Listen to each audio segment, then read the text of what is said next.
सिन्हा साहब आप आ जाइए इधर। कौन है? Please come.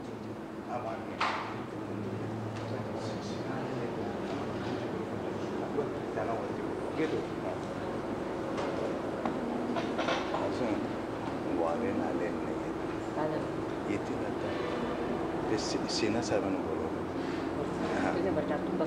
Warren has been delayed, Mother. All right. About 20 minutes.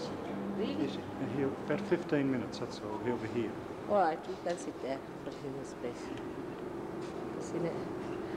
James? James, you sit down. And तुम्ही? तुम्ही बसायचं. अच्छा, it's all right. Call one Mr. Sinha is there. Just call him. Sinha साहब, आइए.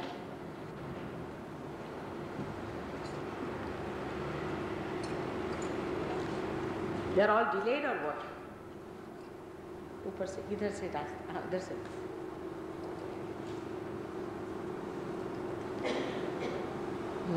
तुम्ही बोला रे. आप तशरीफ रखो. ठीक है.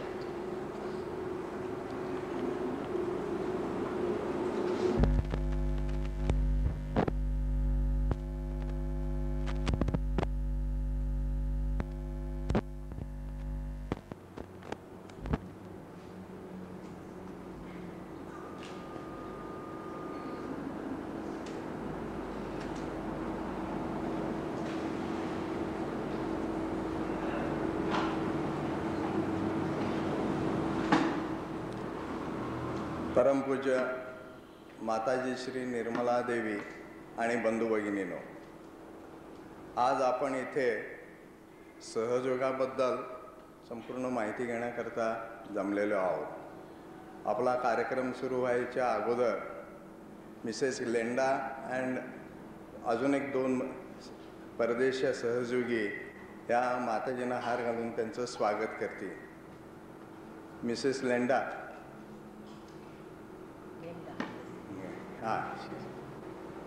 Any घातला मला हात. You already garlanded me. Please. Huh? That's what I said. मला त्यांनी केला हात. All right, come along.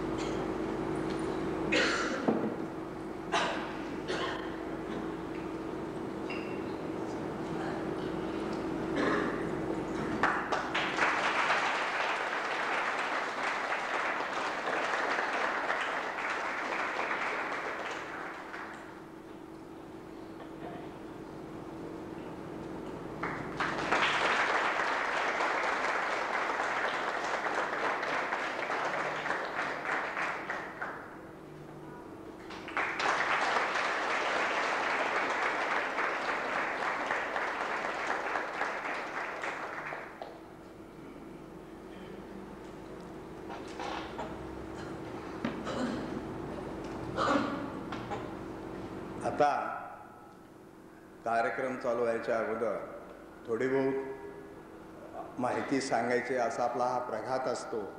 पण मला वाटतं की ह्या हॉलमधला आता हा 3रा प्रसंग आहे माताजींचा. आपण सहयोगाबद्दलची संपूर्ण माहिती, प्रवचन आणि प्रत्यक्ष कृती ह्या गोष्टी आपण इथे करत आलो आहोत.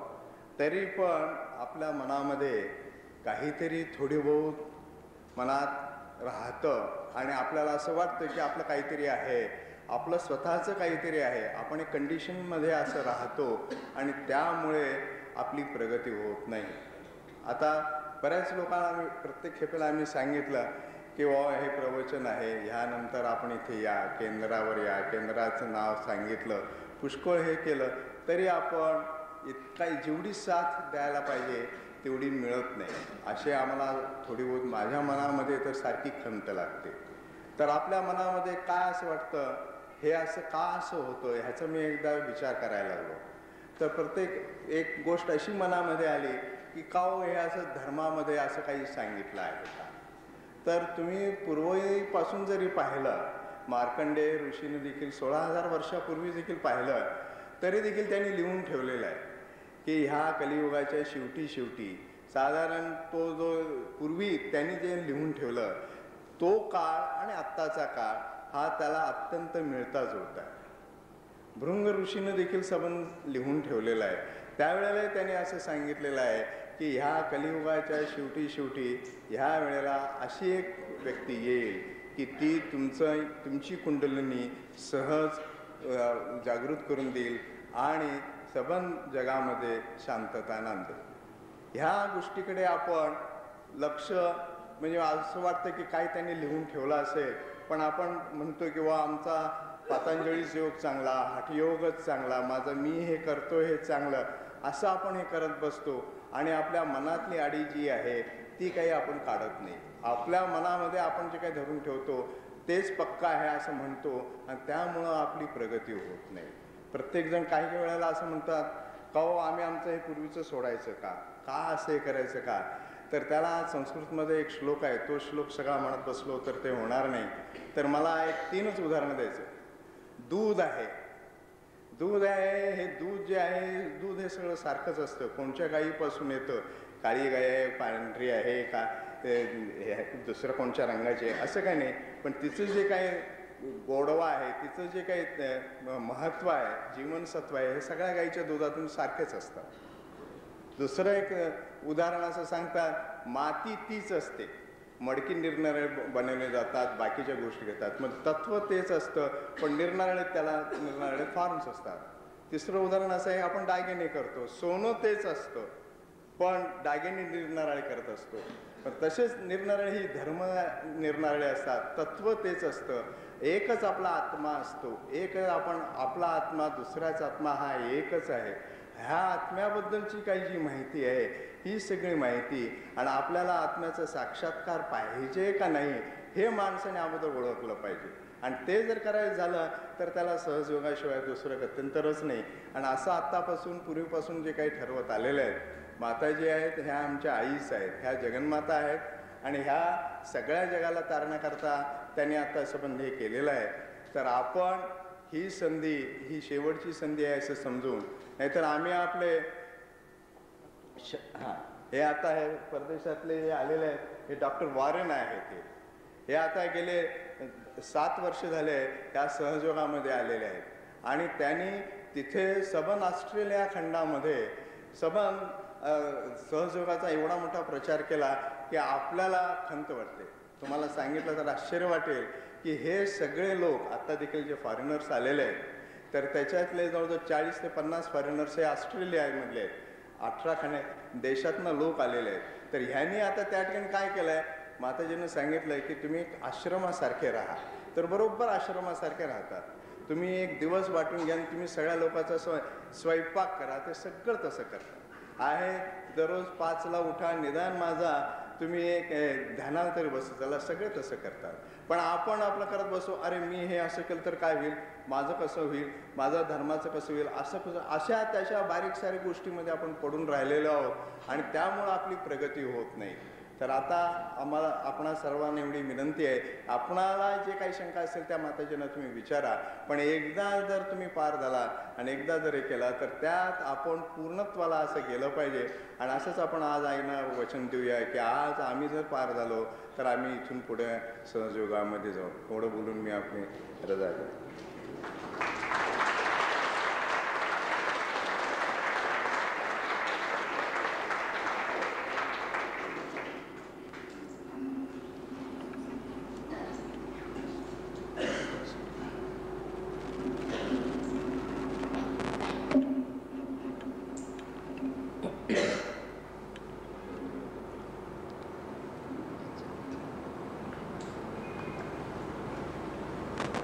नाशिकच्या या पुण्यभूमीवरील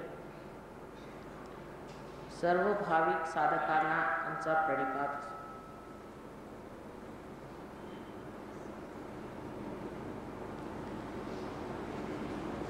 आपल्यासमोर आता डॉक्टर सांगवेंनी सांगितलं की इथली मंडळी नाना तऱ्हेचे अनेक प्रश्न विचारतात. त्याला काय उत्तर द्यावी हे समजत नाही. आपल्याकडे लोकांच्या जवळ डोकं जास्त आहे पण सुबुद्धी कमी आहे असंच म्हणता येईल. आता असा विचार केला पाहिजे माणसांनी की सर्व धर्माचं तत्व काय. सर्व धर्माचं, मग तो मुसलमान धर्म असे नका, ख्रिश्चन असे नका, हिंदू असे नका, कोणचाही असतात, तत्व काय. तत्व म्हणजे स्वतःच्या आत्म्याला मिळवणे.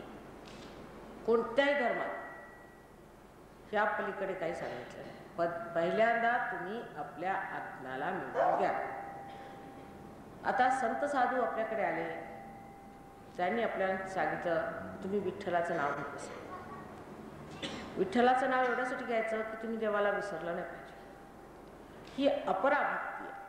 तेव्हा तुमचा परमेश्वराशी साक्षात्कार झालेला नाही, तरी सुद्धा परमेश्वराला विसरलं नाही पाहिजे. म्हणून त्या साधू संतांनी सांगितलं की तुम्ही विठ्ठलाला आळवत बसा, त्याची आठवण ठेवा. पण जर साक्षात तुमच्यासमोर उद्या विठ्ठल उभा राहिला तर तुम्ही कशी ओळखणार त्यांना. तुमच्यात ती क्षमता आहे का त्यांना ओळखण्याची. हा प्रश्न स्वतःला विचारायचा की आम्ही ज्यांना भजतो ते जर आमच्या साक्षात समोर उभे झाले तर आम्ही ओळखायचं कसं. त्याची काय आमच्याजवळ खूण आहे का विठ्ठलाची. तोही असा आमच्यासारखा होऊन येणार आणि आम्ही त्याला काढायचं कसं शोधून की हाच विठ्ठल आला म्हणून. तेव्हा जर त्यांनी तुम्हाला सांगितलं की तुम्ही परमेश्वराला आठवत राहा तर परमेश्वर तुम्हाला भेटेल. पण असं नाही सांगितलं की तुम्ही परमेश्वराला भेटू नका, असं मना केलं असेल का. किंवा असं नाही सांगितलं की तुम्ही आत्मसाक्षात्कार घेऊ नका. ज्ञानेशांनी तर स्पष्ट सांगितलं आहे की तुम्हाला आत्मसाक्षात्कार झाल्याशिवाय काहीच समजणार नाही. किती लोकांनी सांगितलं की तुम्ही आंधळे आहात. रामदासांनी तर किती याच्यावर लिहिलेलं आहे. तुकारामांनी किती लिहिलेलं आहे की आम्ही बिघडलो तुम्ही बिघडा. म्हणजे बिघडले कसे, आपण विचार करत नाही. त्यांचं गाणं म्हणत बसलो आम्ही बिघडलो तुम्ही बिघडा, म्हणजे काय. त्या गाण्याला काही अर्थ आहे का. आपण नुसते गात बसलो की आम्ही बिघडलोय तुम्ही बिघडा, म्हणजे काय अर्थ काय. त्यांनी सांगितलं आमचं बी घडलेलं आहे तसंच तुमचंही बी घडवून घ्या. हे जे त्यांनी विशेष सांगितलं त्या विशेषाकडे लक्ष कुठे, दुसऱ्या गोष्टींकडे ज्याच्यामध्ये तत्व नाही. आता दुसरी गोष्ट अशी लक्षात घेतली पाहिजे की हे संत साधू होते, यांना आपण म्हणतोय संत साधू होते. संत साधू आपल्यामध्ये फरक आहे किंवा नाही, फार फरक आहे. संत लोक कधीही चुका करत नाही. त्यांना कुणी असं सांगितलं नाही तुम्ही दारू पिऊ नका, सांगितलं का. कोणाला असं नाही सांगावं लागलं की तुम्ही तंबाखू खाऊ नका, दारू पिऊ नका, बायकोला बडवू नका, असं सांगावं लागलं का. ते कधीही चुका करत नसत. ते धार्मिक होते, त्यांचा धर्म जागृत होता. आमच्यामध्ये धर्म जागृत आहे का, नाही. आमचा धर्म बरोबर आहे. म्हणजे आम्ही तुळशीला पाणी घातलं म्हणजे झालं, सकाळचं झालं सगळं काय. मग देवाला आपली 2 फुलं वाली की झालं. मग त्याच्यानंतर डोक्यावर 2 वेळ उभे राहिलं की झालं. योगासनं झाली, सगळ्या देवांच्या पूजा बिजा झाल्या, सगळं काय सगळं. पण जे ते देव आहेत ते आपल्यामध्ये असून ते आपण जागृत करून घेतले की नाही. आपल्या मनमंदिराची आपण पूजा केली की नाही. आपल्या शरीरात बसलेले हे जे देव आहेत आणि देवता आहेत त्यांची जी काही शक्ती आहे ती आपल्यातनं वाहू लागली किंवा नाही हे पाहिलं पाहिजे.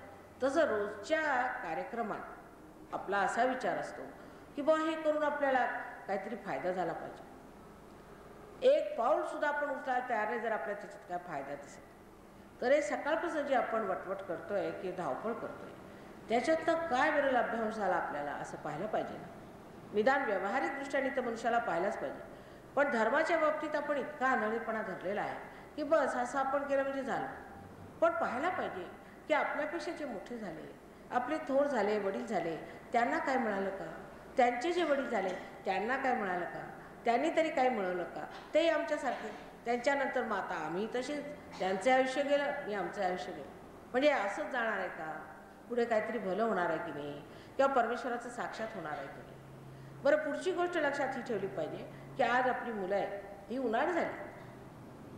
ती मानायला तयार नाहीत की परमेश्वर आहे. देवळात जायला तयार नाहीत. इंग्लंडला तर सर्व चर्चेस विकायला काढली त्यांनी, त्याच्यात गुत्ते उघडले. इथेही तसंच होणार आहे. कारण देव आहे हे आधी सिद्ध करायला पाहिजे ना. ते कसं सिद्ध करून सांगणार तुम्ही?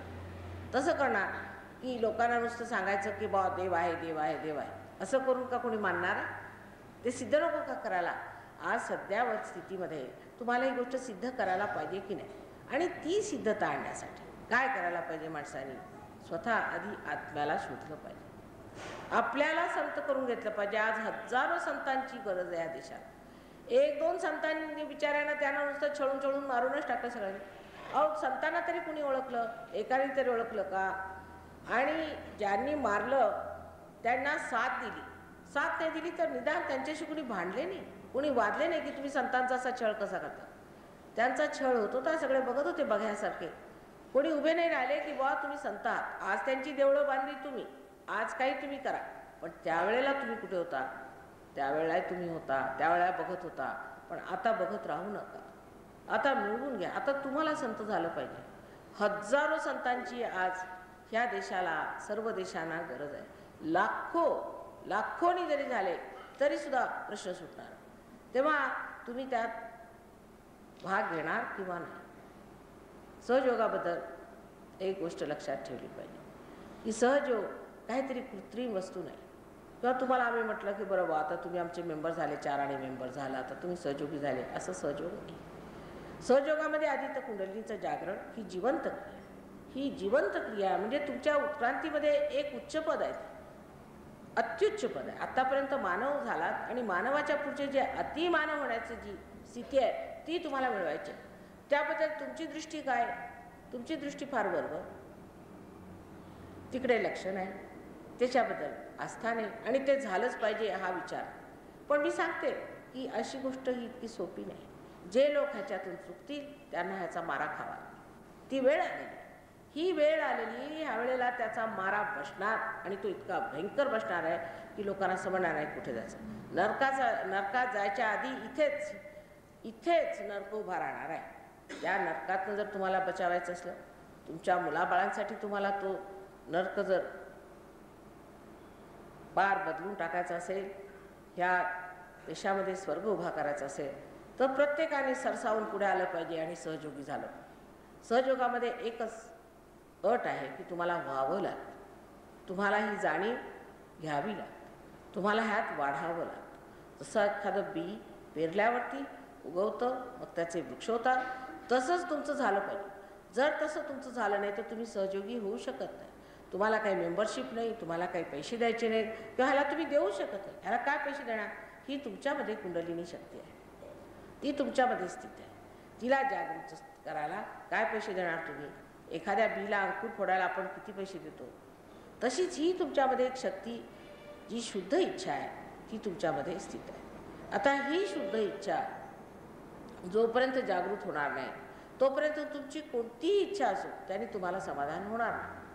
तुम्ही अनेक इच्छा ठेवल्या, त्याच्याप्रमाणे तुमची घरं झाली, द्वारं झाली, तुम्हाला मोटारी आल्या, सगळं काय झालं, पण तरी तुम्ही सुखी आहात का? नाही. मग का झालं असं? ही गोष्ट लक्षात घेतली पाहिजे की असं का झालं.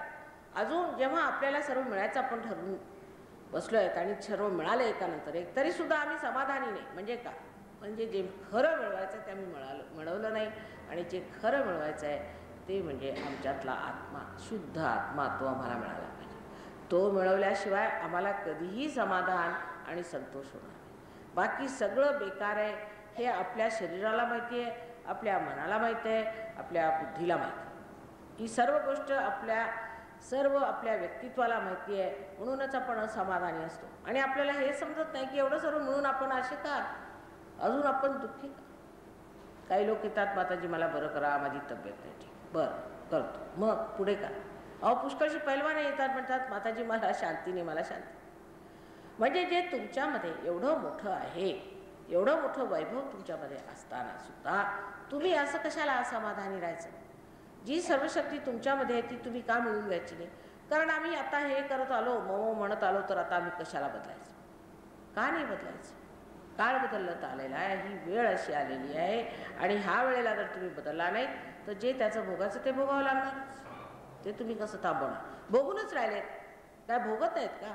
आजकालचे जे रोग जगामध्ये पसरलेले ते कधीही या पृथ्वी तलावर नव्हते. आजकालचे जे प्रकार मनुष्याचे अगदी अन्यायाचे आणि दुष्टपणाचे निघाले, ते राक्षसी प्रवृत्तीचे निघाले, ते कधीही या संसारात नव्हते. आजकाल जो अधर्म पोकाळलेला आहे तो कधीही या संसारात नव्हता. मग त्याचे सगळे तुम्हाला भोगावे लागणार आहेत परिणाम. तर ते भोगायला जर तुम्ही तयार असला तर आपली काही नाही. पण त्या परमेश्वराने तुम्हाला बनवलं आहे, त्या परमेश्वराच्या साम्राज्यात का आपण जाऊ नये? जर तो एवढा आतुर आहे की तुम्ही त्याच्या साम्राज्यात यावं, नांदावं, सुखाने राहावं, मग आपण त्याचा नकार का करायचा? त्याच्यासाठी तुम्हाला कोण पैसे खर्च करा म्हणतं, की कोण डोक्यावर उभे राहा म्हणतात, की उपास करा म्हणतात, काहीही म्हणत. फक्त आपल्या कुंडलीचं जागरण करून सातत्याने त्याच्यात राहिलं पाहिजे. जसं श्रीकृष्णाने म्हटलं आहे की योगक्षेम वहाम्यम, हे सांगितलेलं आहे. योगक्षेम वहाम्यम हे जरूर सांगितलं की मी तुम्हाला एकदा योग झाला म्हणजे तुमचा क्षेम बघतो. पण त्याच्या आधी जे सांगितलं आहे ते नित्य अभियुक्ताना, म्हणजे जे सातत्याने अभियुक्त झाले, म्हणजे परमेश्वराच्या प्रेमात स्नात आहे, अभियुक्त झाले, ज्यांचं नियुक्ती झालेली आहे, जे त्याच्यात अभियुक्त सातत्याने झाले, त्याचे मी योगक्षेम वहाम्यम असं म्हटले. अशा तशा लोकांचे नाही, म्हणजे जे आपले आले, आज माताजींचं लेक्चर ऐकून झालं, ऐकलं माताजींचं लेक्चर, फोटो घेऊन गेलो घरी, त्याला आपला दिवा लावला, थोडीशी त्याला पायाचं दर्शन बिर्शन घेतलं, झालं. तसं नाही. सहयोग म्हणजे एऱ्या गबाळ्याचे काम नव्हे, मेहनतीची गोष्ट आहे. आणि मेहनत फक्त एकच की सातत्याने आपलं चित्त परमेश्वराला लावावं. लहानपणी नेहमी आई म्हणत असे, तुझं लक्ष कुठे आहे? मुलांना नेहमी तुझं लक्ष कुठे आहे? लक्ष कुठे आहे तुझं? लक्ष, लक्ष म्हणजे लाखात एक गोष्ट, कोणची ती लक्ष, ते कोण, कुठे लक्ष? लक्ष आपलं कुठे असायला पाहिजे? तर आपल्या आत्म्या. नामदेवांनी फार सुंदर एक कविता लिहिली आहे, जी गुरु नानकांनी आपल्या ग्रंथसाहेबात लिहिली आहे, आणि त्याचं इतकं सुंदर म्हणजे वर्णन केलेलं आहे की त्यांची काय स्थिती होती ती तुमच्या लक्षात. नामदेवांनी सांगितलं की तुम्ही देवाचं नाव घ्या, पण ते काय म्हणतात स्वतः ते ऐकायला पाहिजे. ते म्हणतात की आकाशामध्ये पतंग उडत आहे, आकाशात पतंग उडत आहे, आणि मुलगा ती पतंग दोरीने धरून आहे. तो हसतो, बोलतो, खेळतो, इतर मुलांच्यावर थट्टाही करतो, इकडे तिकडे धावतो, पण लक्ष त्याचं सर्व त्या पतंगीवर आहे. नंतर त्याने सांगितलं की बायका आहेत, विहिरीवरनं पाणी आणतात, घागरी 3-4 डोक्यावर घेऊन चालल्यात सपासप घरी, त्यांना उशीर होत आहे, आपापसात बोलत आहे, हसतात, खिदळत आहेत, पण लक्ष कुठे तर घागरीवर. तिसरं त्याने सांगितलं की एक आई आहे, कडेवर मुलाला घेऊन, लहानसं मुलं आहे, कडेवर घेऊन काम करते, सारवते, स्वयंपाक करते, पाणी भरते, जे काही काम आहे ते करत असते, पण लक्ष तिचं कुठे आहे? त्या मुलाला. तुमचं लक्ष कुठे आहे? लक्ष तुमचं आत्म्यावर असावं. पण या आत्म्यावर लक्ष न्यायचं कसं माताजी, असा प्रश्न आहे. द्यायचं कसं? कारण आपलं लक्ष बाहेर आहे. उगीच म्हणून राम राम म्हणून आपलं लक्ष आतलं जात नाही, देवाचं नाव घेऊन जात नाही, किंवा काही म्हणतं पुष्कळ म्हणा आम्ही ध्यान करतो, ध्यान केलं जात नाही, ध्यान होतं. तर कसं जाणार लक्ष आतमध्ये? मी म्हटलं तुम्ही आतमध्ये लक्ष घाला, तुम्ही घालू शकत नाही. कसं घालायचं लक्ष? त्याच्यासाठी काहीतरी आतमध्ये घटना झाली पाहिजे, आणि ती घटना म्हणजेच ही कुंडलिनीची जागृती. कुंडलीची एकदा जागृती झाली म्हणजेच लक्ष आतमध्ये वेधलं जातं. नाहीतर स्वतः आदिशंकराचार्यांनी सांगितलं आहे की शब्दजालमय, ह्या शब्दजाळामध्ये फसू नका. हे मोठमोठाले वाद विवाद प्रचंड हे सगळं काही तुमच्या लक्षात येणार शब्दजाल आहे, त्याच्या पलीकडे गेलं पाहिजे. ते कसे जाणार? आता ह्यांनी सांगितलं की आम्ही अष्टांग योग करतो. अहो, अष्टांग योग जर तुम्ही करत असला तर सहयोग पहिल्यांदा करायला पाहिजे. ईश्वर प्रणिधान पहिल्यांदा झाल्याशिवाय अष्टांग योग कसा करणार तुम्ही? आणि ईश्वर प्रणिधान कसं करायचं कुंडलिनीच्या जागरणाशिवाय? त्याच्यामध्ये जी ऋतंभरा प्रज्ञा सांगितलेली आहे, ती ऋतंभरा प्रज्ञा म्हणजे जी शक्ती या सर्व सृष्टीमध्ये जेवढं जिवंत कार्य करते, ती प्रज्ञा तुमच्या हाताला लागायला काहीतरी करायला पाहिजे ना. पातंजलीने जे लिहिलं होतं ते सगळं साक्षात्कारी लोकांसाठी, ते काय आमच्यासाठी लिहिलेलं नव्हतं, हे लक्षात ठेवा. म्हणून त्यांना माहिती होतं कुंडलिनी कोणत्या चक्रावर आहे, कोणत्या चक्रावरती कोणचा व्यायाम घ्यायचा, कोणचा नियम पाळायचा, कोणचा व्यायाम घ्यायचा. पण आता जे सगळ्यांच्या हातीच ते लागल्यामुळे प्रत्येक मनुष्याला असं वाटतं की आम्ही साक्षात्कारी झालो वाचून वाचून. जर गीता वाचली तर त्यांना वाटतं की आम्ही व्यासच झालो की काय. अशा रीतीने स्वतःबद्दल काहीतरी मोठी अशी पदवी आरोपित करून आपण जर आपल्याला मोठं समजून घेतलं तर अशा माणसाला काय म्हणायचं? शब्दजालामध्ये फसवू तुम्ही ते शब्द म्हणजे स्वतःला काहीतरी विशेष समजून जर समजत असाल की त्याने तुम्हाला काय विशेष मिळालं तर काहीही मिळालं. स्वतः आदि शंकराचार्यांनी आपल्याला माहिती आहे की विवेक चूडामणी म्हणून फारच सुंदर एक पुस्तक लिहिलं. त्याच्यात संबंध विवेचन, संबंध फिलॉसॉफी म्हणायला पाहिजे सगळी दिली. अत्यंत सुंदर विश्लेषण करून सगळं काय सांगितल्यावर त्यांच्या मागे एक पढत मूर्ख पंडित, त्याचं नाव शर्मा होता, तो लागला. मंडन मिश्रा तो लागला आणि तो त्यांच्या मागे लागून आणि त्यांच्या शब्दाचा नुसता कात्याकूट करायला तितके कंटाळे सुटले. मग त्यांनी लिहिलं, त्याचं नाव, त्या पुस्तकाचं नाव आहे सौंदर्यलय. संबंध आईचं वर्णन लिहिलं. त्याच्यात लिहिलं योगेन सांख्येन. हे काय वाचू नका, ह्या वाचल्याने तुम्हाला मिळणार नाही, फक्त आईच्या कृपेने मिळणार. स्पष्ट त्याने सांगितलंय की आईची कृपा, आई म्हणजे तुमच्यामध्ये बसलेली तुमची कुंडली, तिच्या कृपेशिवाय तुम्हाला साक्षात्कार होणार नाही आणि साक्षात्कार झाल्याशिवाय तुम्हाला काहीही समजणार नाही. ही गोष्ट त्याने अगदी स्पष्ट लिहून सांगितली आणि तेच आपल्या हिंदू धर्माचे प्रवर्तक होते. हे असताना सुद्धा कोण वाचतं त्यांना? शंकराचार्यांना कोणी वाचत? आजकाल तर शंकराचार्यांसाठी एक शंकराचार्य निघालेत, ते म्हणतात की माझ्या डोक्यावरती मी एक सोन्याचा छत्र करणार, अगदी बटू वामन आहेत म्हणा, आणि त्याच्यावर हिरे लावायला पाहिजेत. आमच्या लंडनला तर खूप त्यांच्या नावाने पैसे एकत्र होत आहेत. तर म्हटलं बाई एवढे त्या शंकराचार्याला पैसे कशाला पाहिजे?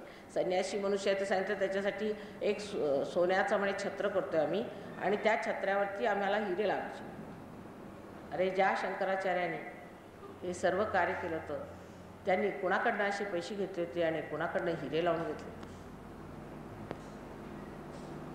हा पण विचार केला. असा विचार केल्याशिवाय ही घडी तुम्ही मिळवू शकता. फार महत्त्वाची घडी आहे आणि ही संधी फारच महत्त्वाची आहे, ती मिळवली पाहिजे. त्याच्यामध्ये आपल्याला काय मिळायचं आहे? जे आपलं स्वतःचं आहे, जे तुझं आहे, तुझं पाशी, तेच तुम्हाला मिळवायचं आहे. त्याच्या पलीकडे काही करायचं नाही. तेव्हा हे क्षेत्रस्थान आहे आणि क्षेत्रस्थानात असे पोटभरू लोक फार असलेच पाहिजेत, नाही तर क्षेत्रस्थानं चालणार कशी? प्रत्येक देवळात, प्रत्येक ठिकाणी पोटभरू लोक बसलेले असणार आणि त्यांना हे कसं पटणार की माताजी म्हणतात पैशाशिवाय देव मिळतो म्हणजे झालं, त्यांच्या पोटावर पाय. आणि ज्यांच्या पोटावर पाय येतो तो असं सांगणारच की बा हे कसं काय, हे तर काय बरं दिसत नाही, कारण त्यांचा धंदा झाला. तर परमेश्वर हा जर धंदा झाला, अशा लोकांना काय सांगतात? तेव्हा क्षेत्रस्थळी जरा कठीणच काम आहे, कारण सगळ्यांच्या डोक्यात तेच भरलेलं आहे की देवाला जायचं तर निदान 10 पैसे तरी नेलेच पाहिजे. म्हणजे माझ्यासुद्धा पायावर लोक येतात खेडेगावात, त्यांना सांगितलं माताजी काही पैसे घेत नाही, तर म्हणतात 10 नाही घेत तर मग 1 रुपया घेतील का? म्हणजे त्यांना हे कळत नाही की परमेश्वराला पैसा कशाशी खातात ते कळत नाही.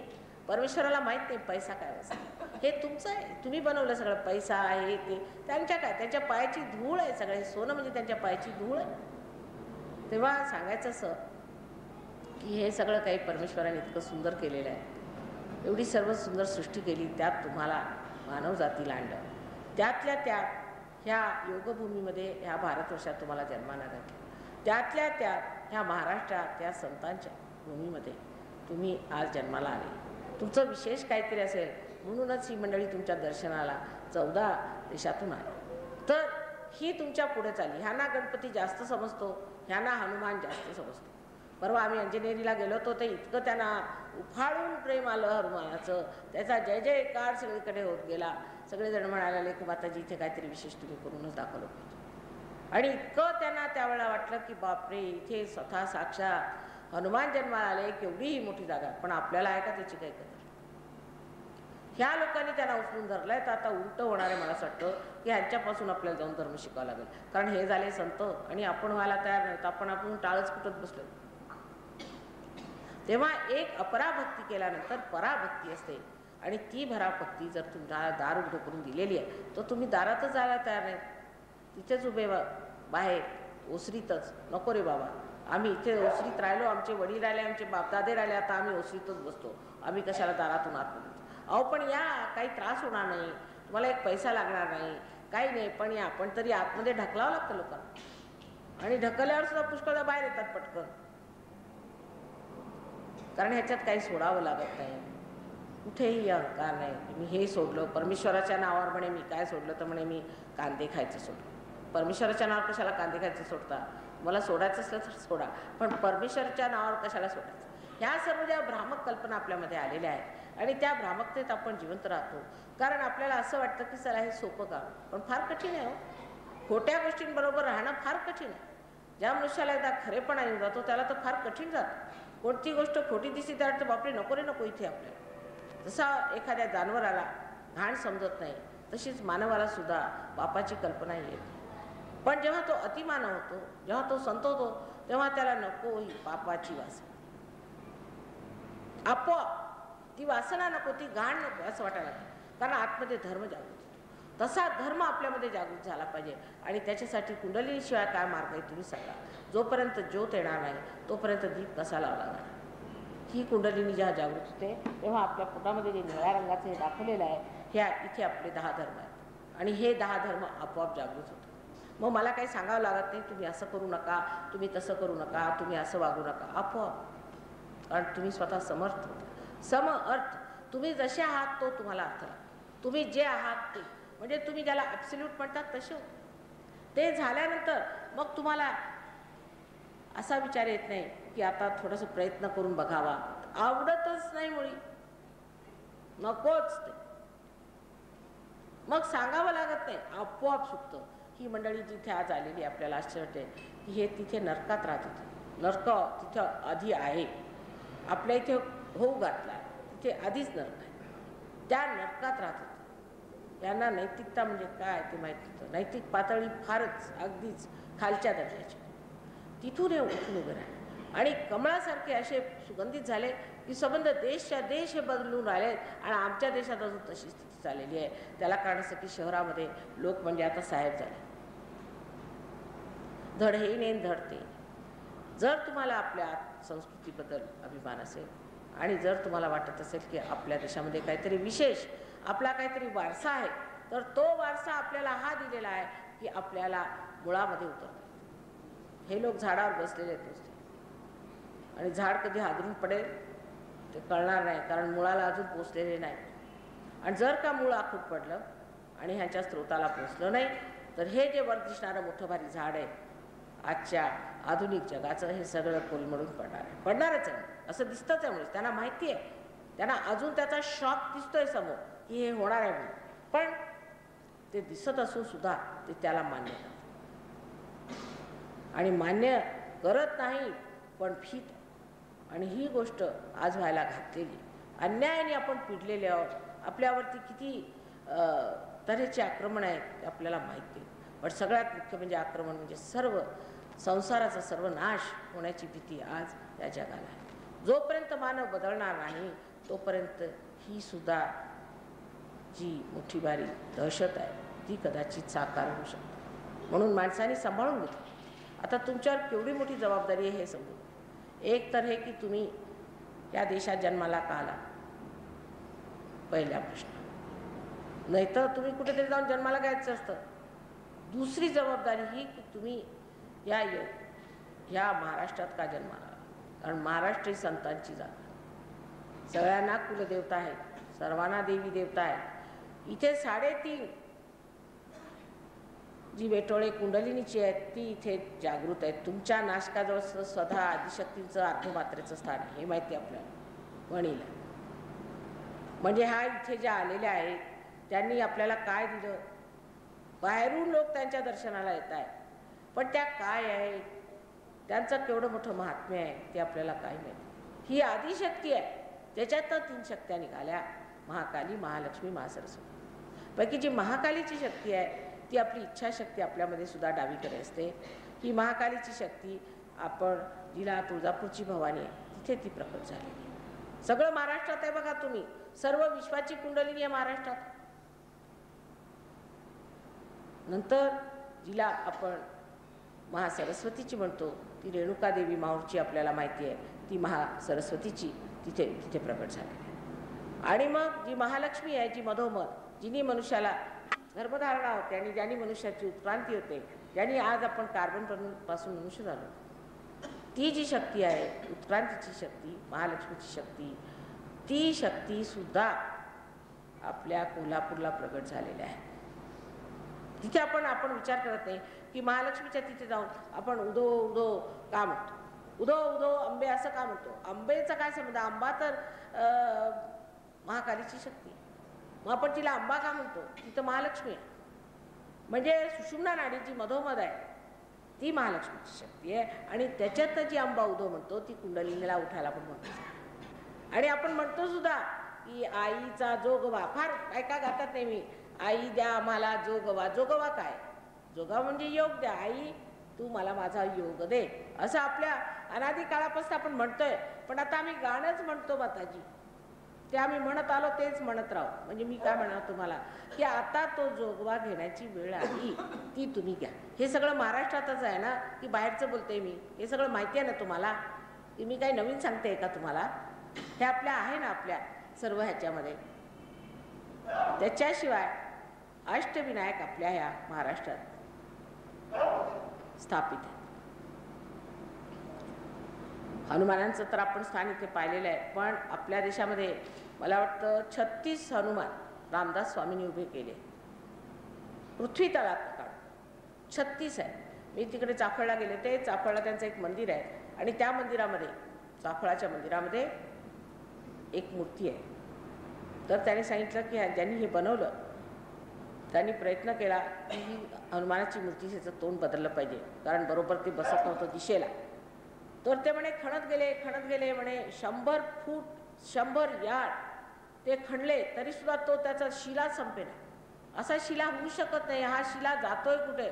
आणि जसे जसे खाली गेले तसे तसं तो मोठा होत गेला, त्याचा प्रसार वाढत झाला. त्यांना फार आश्चर्य वाटलं. आणि असे 36 जवळजवळ म्हणतात की त्यांनी रामदास स्वामींनी पृथ्वी तळात काढले. ते कशासाठी, ते कुणासाठी, हे स्टेज कुणासाठी तयार केलं, कुणासाठी एवढी मेहनत केली पृथ्वीनी आणि या संत साधूंनी, तुमच्या आमच्यासाठी, आजच्या ह्याच्यासाठी, की ते वाया घालवायची का, असा प्रश्न विचारला पाहिजे. मग आम्ही कशाला झालो, महाराष्ट्रात आलो कशाला, इथे जन्माला कशाला आलो, सगळं त्यांनी फुकट गेलं. त्यांनी जे काही केलं होतं म्हटलं होतं ते काय फुकट जाणार आहे. आणि त्यांनी काय वर्णन केलं तेही ऐकण्यासारखं आहे. त्यांनी सांगितलं की जेव्हा तुम्ही पार व्हाल आणि मोठे व्हाल आणि जेव्हा तुमच्यामध्ये वैशिष्ट्य येईल, जेव्हा तुमच्यामध्ये बसायला आणेल, तेव्हा त्यांनी वर्णन केलेलं आहे. अति सुंदर वर्णन केलेलं आहे, ते अगदी तुम्हाला माहितीच आहे. पण मी परत एकदा म्हणून दाखवतो तुम्हाला की चला कल्पतरूंचे आर्णव, चला कल्पतरूंचे आर्णव, तुम्ही कल्पतरू होणार. आणि त्याचे आर्णव म्हणजे काय, मोठे मोठे जसे काही वन आहेत त्याचे आर्णव, मोठमोठाले फॉरेस्ट, असे तुम्ही चला. आणि चला कल्पतरूंचे आरव, चला आणि काय बोलते पियुषांचे आर्णव, बोलते पियुषांचे आर्णव, म्हणजे जे तुम्ही अमृताचे बोलके असे समुद्रात, ते कुठे गेले आहेत, कुठे ते, इथे ते सगळं मला असंच दिसतं, एरे गवाळे आहेत कुठे तसे लोक. आणि होता हे आता इथे डॉक्टर साहेब तुमच्यासमोर बोलले, हे त्याच्यातले एक आहेत, तुम्हाला आश्चर्य वाटेल, हे त्याच्यातले एक आहेत, कल्पतरूंचे आरव. तुम्ही प्रयत्न करून बघा हे काय आहे ते समजण्याचा. हे बोलायला फार अगदी नम्रपणाने बोलले, पण हे आहेत फार मोठे संत साधू आहेत. तुमची जागृती करून देतील, तुम्हाला पार करून देतील आणि तुम्हाला आपल्यासारखं करू शकतात ते, हे लक्षात ठेवलं पाहिजे. ही त्यांच्यामध्ये विशेषता. हे तुमच्याबद्दल सगळं भाकीत सांगून ज्ञानेश्वर सुद्धा विचार करत असतील की बाबा ते गेले कुठे लोक, तेव्हा ते तुम्हीच आहात. फक्त जागृत व्हा, स्वतःची काय स्थिती आहे, स्वतः आपण कोण आहोत, किती महान आहोत, आपल्याबद्दल किती मोठ्या गोष्टी सांगितल्या गेल्या आहेत, त्याचा एक स्वाभिमान जर तुमच्यात आला तर हे कार्य होऊ शकतं. पण स्वतः काहीतरी आम्ही थिल्लर वाया गेलेले लोक आहोत असा विचार जर केला तर काही होणार. माझ्यासाठी तुम्ही फार महान आहात आणि म्हणूनच वारंवार मी तुमच्या नाशकाला येऊन प्रयत्न करते की इथे जागृती व्हावी, लोकांनी पार व्हावं. पण नाशकातलं काम सगळ्यात हलकं आहे. सगळीकडे बाकी तुम्ही कोणत्याही खेडेगावी जाऊन बघा. कालच आम्ही गेलो होतो, जवळजवळ तिथे 3-4 हजार माणसं होती खेडेगाव. प्रत्येक खेडेगावी हजारोनी माणसं येतात. फक्त नाशिक शहरामध्ये सगळ्यात कमजोर लोक आहेत. त्याला कारण म्हणजे असं की ते पोटभरू लोकांनी डोकी खराब केली. सहयोगामध्ये तुम्हाला समजलं पाहिजे की क्षेत्रस्थळी कार्य जास्त झालं म्हणजे पोटभरू तर इथून पळून जातं. तसं न होताना इथले लोक असा विचार करतात की चला 2 रुपये देऊन आपला देव मिळाला तर काय हरकत आहे, कशाला सहयोग करायचा, कुंडलिनी जागृत करायची, तिला आपली झोपू दे, आम्ही कशाला तिला मेहनत करायला, आपली आई आहे झोपलेली आहे, झोपू द्या, पुढल्या जन्मी बघूया, यावेळेला 2 रुपये दिले ना जा, मग कशाला पुढे मेहनत करायला पाहिजे. अशी जी आपली प्रवृत्ती एकंदर थिल्लर झालेली आहे त्याला थोडासा आळा घालून स्वतःच्याबद्दल स्वाभिमानाने विचार केला पाहिजे की मी स्वयं साक्षात आत्मा असताना आणि ही वेळ आली असताना मी आज का चुकतोय, हे माझ्या डोक्यात विचार येतात तरी कुठे, या सगळ्या पळवाटी आणि बाजार गुंगेपणा माझ्यातनं आला कुठे, असा स्वतःला प्रश्न केल्याबरोबर तुमच्यामध्ये ते प्रोत्साहन येईल आणि तुम्ही ह्या कार्याला लागाल. तुमच्यातलेच अनेक लोक फार मोठे सहयोगी झालेत आणि व्हायला पाहिजे. परमेश्वर कृपेने इथे फार मोठाले सहयोगी आहेत, त्यांच्या मदतीने तुम्ही पुष्कळ उच्च दशेला जाऊ शकता. फक्त जास्त विचार करू नका, गंगेत हात धुवून घ्यायचा. आपण गणेशाला म्हणतो की प्रवाहात मी सहजच पडलेलं, तेव्हा मोक्षाच्या वेळा माझं रक्षण करा, पण मोक्षाच्या गोष्टी सुद्धा ऐकायला कोणी तयार नाही तर ते रक्षण कोणाचं करणार आहे. ते सगळे सज्ज होऊन बसलेले आहेत, फक्त तुम्ही मात्र जरा प्रवाहात यायला पाहिजे. असं सगळ्यांना मी फार कळकळीची विनंती करते, मी आई आहे की सगळ्यांनी स्वतःच्या आत्म्याला मिळवून घ्यावं, स्वतःच्या संपत्तीला मिळवून पावन व्हावं. हे अगदी पुण्य जे आजपर्यंत तुम्ही संचित केलेलं आहे ते वटवून घ्यावं. ते देण्यासाठीच मी आलेली आहे, ते कृपा करून तुम्ही स्वीकारावं, हीच एक आईची विनंती आहे.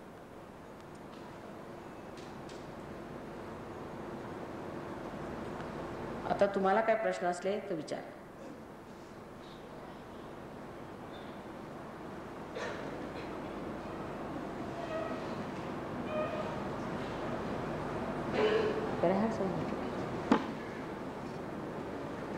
काय प्रश्न असले तर विचार.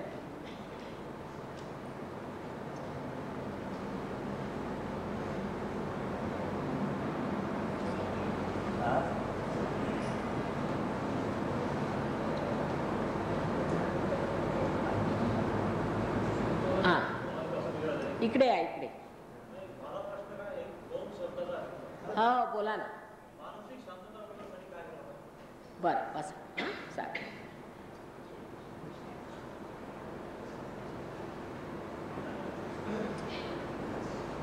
मानसिक शांततेसाठी काय करायचं, परत एकच उत्तर आहे, कुंडलिनी जागृत करून घ्यायची. म्हणजे असं आहे बघा की मन हे कुठे आहे, पहिले हे जाणलं पाहिजे, मन कुठे. आता आपण हे चित्र बघता ना, ह्या चित्रामध्ये जी डावी साईड आहे दाखवता का तुम्ही, त्यांनी शोधत इकडे या, कोणीतरी मराठी जाण, आपण डॉक्टर बघा मी सांगते, इथे लक्ष द्या. आता डावीकडे तुमच्या डोक्याच्या तिथे ही बघा, ही जी लाल अशी रेषा दिसते आहे ना, लाल अशी जी फुगेरी अशी जी संस्था दिसते आहे ना, ते आपलं मन आहे. म्हणजे आपल्यामध्ये जे काही संस्कार कुसंस्कार वगैरे वगैरे जे काही झालेलं आहे आजपर्यंत आपल्या भूतकाळामध्ये, म्हणजे सुरुवातीपासून ते सगळं काही ह्या ही जी इडा नाडी आहे तिने घडतं आणि त्या इडा नाडीच्या कार्य तत्परतेमुळे म्हणा किंवा तिच्या प्रादुर्भावामुळे हे जे वरती दिसतंय लाल ते मन असं तयार होतं. आता हे मन पुष्कळ संस्कार झाले माणसावर, पण त्याला असं वाटतं की बाबा मी हे काही करत नाही, मला असं करायला नको. बुद्धीने असं वाटतं की बाबा मी थोडेसे पैसे मिळवावे, काय हरकत नाही. बरं मन म्हणतं नको रे बाबा तसं कशाला करतोस. नंतर शरीर साथ देत, तिन्ही गोष्टींची सांगड बसते, म्हणून मन विचलित होऊन जातं आणि मनाला शांतता नसते. पण जेव्हा कुंडलिनी जागृत होते, खालून वर येते, तेव्हा ती 6 चक्रांना भेदून वर येते. त्यावेळेला काय होतं की ही जे मन आणि बुद्धी आहे, आज्ञाचक्राला जेव्हा ती करते तेव्हा मन आणि जे दुसरी जी संस्था आहे तिला अहंकार असं म्हणतात. त्या दोन्ही संस्थांना आपल्यामध्ये अशी आकर्षून घेते आतमध्ये. त्यामुळे ह्या ज्या संस्था आपल्या डोक्यामध्ये अशा दोन फुग्यासारख्या आहेत त्या अशा आकर्षित होतात. आकर्षित झाल्याबरोबर मध्ये जी जागा होते त्या टाळूतनं कुंडलिनी. म्हणजे काय की जे मन म्हणून आपल्यामध्ये जी एक संस्था म्हणून आहे ती खरी म्हणजे तो भ्रम आहे. तो भ्रम नष्ट होऊन आपण आत्मा स्वरूप. हा सगळा भ्रम आहे. त्या भ्रमात आपण राहतो म्हणूनच आपल्याला मनाची शांतता राहत नाही. तो भ्रम तुटून आपण निर्विचार होतो. पहिल्यांदा निर्विचार समाधी लागते. एका क्षणात मनुष्य निर्विचार झाल्यावरती जर विचारच येत नाही तर मग कशाला मन अशांत राहणार. व त्याच्या पुढे ब्रह्मरंध्र छेदल्यावर मात्र ते अगदी स्थिर होऊन जाते. तेव्हा मनुष्य जोपर्यंत समजा पाण्यात आहे तर त्याच्यात उठणाऱ्या लाटांनी तो भितो. पण जर त्याला कसं तरी करून त्या ह्याच्यातनं काढून तुम्ही जर एखाद्या बोटीत घातलं तर तो त्या लाट्यांचं उठणं बसणं बघत राहतो. पण त्याला भीतीने वाटतो. तो बघत असतो. तसंच तुमचं होतं. तुम्ही साक्षी स्वरूपात वागता. तुम्ही साक्षी होता. तुम्ही हे सगळं काही बघता पण तुम्हाला त्याची भीतीने वाटत. तुम्ही बघता की हे सगळं काही आहे सगळं जगात चाललेलं आहे पण तुम्ही नुसतं साक्षी म्हणजे जसं काही नाटक चाललंय नाटक बघताना तुम्ही काही घाबरता का? निदान नाटक संपल्यावर तरी लक्षात येतं की हे नाटक होतं. तसंच सगळं नाटक संपून जातं आणि लक्षात येतं अरे मी तर आत्मा आहे हे सगळं बाह्य आहे. अशा रीतीने मनाची शांतता. म्हणून कुंडलींची जागृती झाली पाहिजे. तुम्ही जागृती करून घ्या म्हणजे मग मला सांगा बरं का.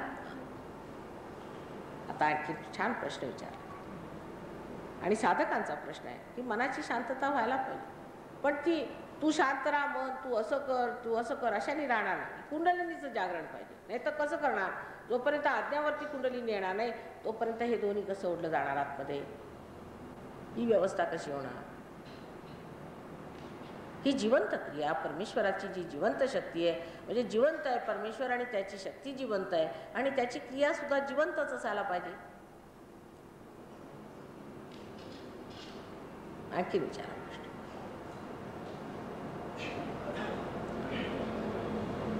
या विचार. कुंडली शक्ती जागृत झाली म्हणजे मग रक्ताच्या वांध्या होतात असं कल्याण मासिकात लिहिलं. कल्याण मासिकात असं का. ते कल्याण मासिकच कुठे कुणी लिहिलं. ते कल्याण मासिकात कुणी काही लेख पाठवला की ते छापतं. त्याला काही समजतं का. अहो ती तुमची आई आहे. तुम्हाला तुमचा जन्म तुमच्या ह्या ज्या आईने दिला तिने तुम्हाला काही त्रास दिला का. बिचारीने सर्व त्रास तिने घेतला आणि तुम्ही तर विसरले सुद्धा तुमचा जन्म कसा झाला. ती तुमची आई प्रत्येकाची वेगळी वेगळी आई. आता आपल्या आईला आठवा ती आपल्यासाठी किती दुःख उचलते. तर ही जी साक्षात पुण्यमय प्रवीण शुद्ध अशी कन्या स्वरूपिणी आई आहे. कारण ती कन्या जसं गौरीने गणेशाला जन्म दिला तसाच ती तुम्हाला जन्म देते. कुंडलिनी म्हणजे गौरी माता आहे. तर ती आई तुम्हाला काय त्रास देईल. अहो इतकी नाजूक ती उठते आणि इतकं व्यवस्थित की अगदी आतली जी ब्रह्मनाडी आहे त्याच्यामध्ये अगदी बारीक अति सूक्ष्म ती उठते. अगदी बारीक केसासारखी उठवून आधी इथे उघडं करते. उघडल्यानंतर मग हळूहळू त्याच्यातनं थोडंसं जरासं हे झाल्यावरती आत वरून परमेश्वराची कृपा वाहू लागली म्हणजे मग हळूहळू उघडते. इतकी व्यवस्थित काम करते ती की मला स्वतःला आश्चर्य वाटतं. थोडं गरम कधी कधी होतं हाताला. कधी कधी हाताला जरासं जर नर्वस मनुष्य असला तर थोडा हात त्याचा कापू शकतो. डोळ्यांचा त्रास असला किंवा बाधिक असला तर डोळ्यामध्ये थोडी झापड येते एवढंच. रक्ताच्या उलट्या होतात म्हणजे कोणीतरी उलट्या काळजाच्या लोकांनी जर हे काम केलं तर होणारच. ज्यांना जो धंदा येत नाही तो करू नये. हे फार मोठ्या प्रेमाचं शुद्ध प्रेमाचं कार्य. त्या माणसाचं चरित्र सुद्धा शुद्ध असायला पाहिजे. त्याच्या आईसारखं त्याच्यात प्रेम असायला पाहिजे. आपण सगळ्यांना माऊली म्हणतो. ज्ञानेश्वरीला माऊली म्हणतो. ज्ञानेशांना सुद्धा माऊली म्हणतो. विठ्ठलाला सुद्धा आपण माऊली म्हणतो. मग माहेर म्हणतो. पंढरपुराला माहेर म्हणतो. म्हणजे मायेचं आईसारखं प्रेमाचं असं असलं तर तो मनुष्य कार्य करू शकतो. नाही तर पैसे गणारे आणि घाणेरडं ज्यांचं आयुष्य आहे ते असे लोक कामं करतात, तर स्वतः गणेशच त्याच्यावर रागवतात. ते खालच्या चक्रावर बसलेले आहेत आणि ते रागवले म्हणजे लोकांना सर्वाशी त्रास होतात. त्यांचा हा संताप, तो संताप आहे. त्यांनी गंडमाळा येतात, काय काय होतं. अशा भलत्या लोकांच्या नादी लागू नये. कल्याण मासिकात असं लिहिलं आहे म्हणजे कल्याणवाले किती लोकांचं कल्याण करणार आहे ते दिसतंय मला. मी सुद्धा पुष्कळदा ते वाचले. कल्याण मासिक काहीच्या काही लिहितात. लिहायला लागतं काय, हातात पेन्सिल असली आणि पेपर असला लिहा. त्याच्यात तुम्हाला काय अधिकार आहे किंवा नाही असं काही नाही. कोणाही माणसाबद्दल लिहितात. अशा अशा लोकांच्याबद्दल त्यांनी लिहिलेलं आहे की त्याच्यानंतर त्या लोकांची बिंग निघाली. या मनुष्य इतका वाईट होता, त्यांनी एवढे पैसे खाल्ले, अमुक झालं तर झालं. यांना काही समजतं का? कुणी साधू आणि संन्यासी तरी तुम्ही ओळखणार कसा आणि चोर ओळखणार कसा? एखादा लबाड असला तर तुम्ही त्याला कसं ओळखणार? कारण तुम्हाला काही माहितीच नाही. जे वरती संभावित दिसतील, चांगले दिसतील वा ते फारच छान, आणि महाभामटे असले तर तुम्ही कसे ओळखणार त्यांना? जोपर्यंत तुम्ही पार होणार नाही तुम्हाला काही ओळखायला नाही. कोणतं स्थान जागृत आहे की नाही जागृत आहे हे तरी तुम्ही कसे ओळखणार? तुमच्या हातात जोपर्यंत ही शक्ती येणार नाही तोपर्यंत तुम्ही कसं ओळखणार? ओळखायला तरी डोळे पाहिजे. आंधळ्यांना रंगाबद्दल गोष्टी सांगून काय उपयोगाचं आहे बरं? तेव्हा हे असं जे त्यांनी लिहिलेलं आहे ते कोणीतरी बाबाजी असतील आणि त्यांचे हे प्रकार असतील घाणेरडे, आणि ते घाणेरड्या चरित्राचे मनुष्य असतील. त्या मनुष्याचं स्वतःचं चरित्र फार घाणेरडं असेल. म्हणून तुम्हाला माहिती आहे गणेशाला अशी माणसं चालत नाही. त्यांनी हाणलं असेल चांगलं जर.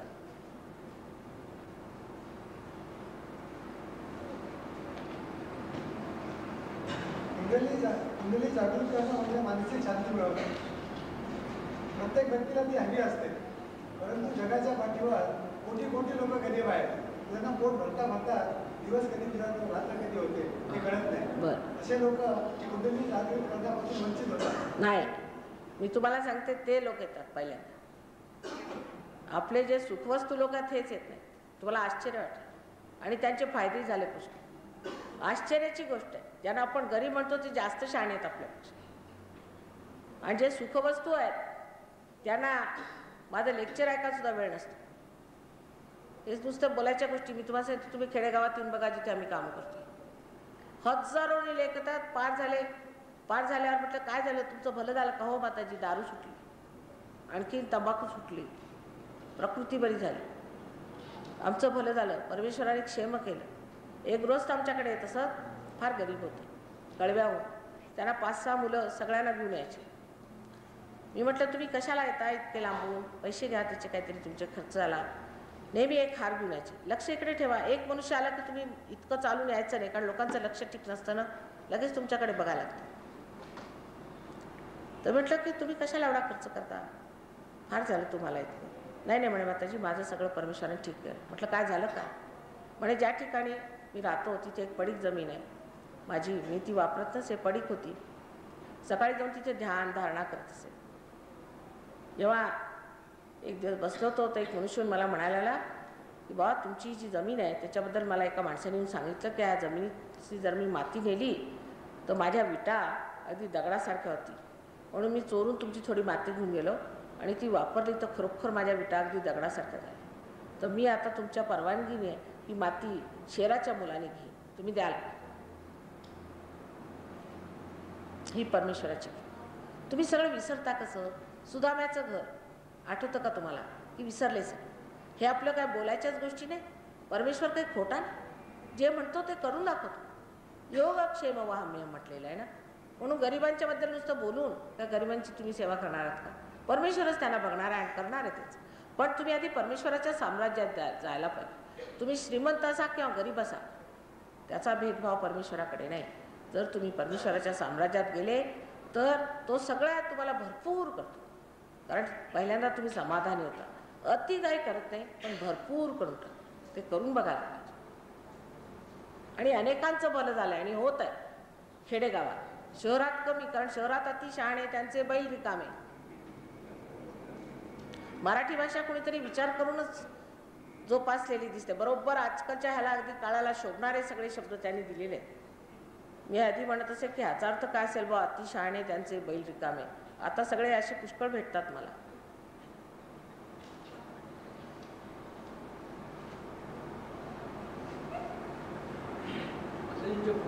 पूजा आणि ध्यान झाल्यानंतर कुंडली जागृत तिकडे येऊन बोला, मला ऐकायला येते. पाणी आता यांच्या फोटोची पूजा हां. आणि ध्यान झाल्यानंतर कुंडली जागृत झाली, कुंडली वरती येते. पण ते सगळं झाल्यानंतर काही वेळाला कुंडली परत खाली जाते. असं बरोबर आहे. बस आपण म्हटलं ते बरोबर आहे.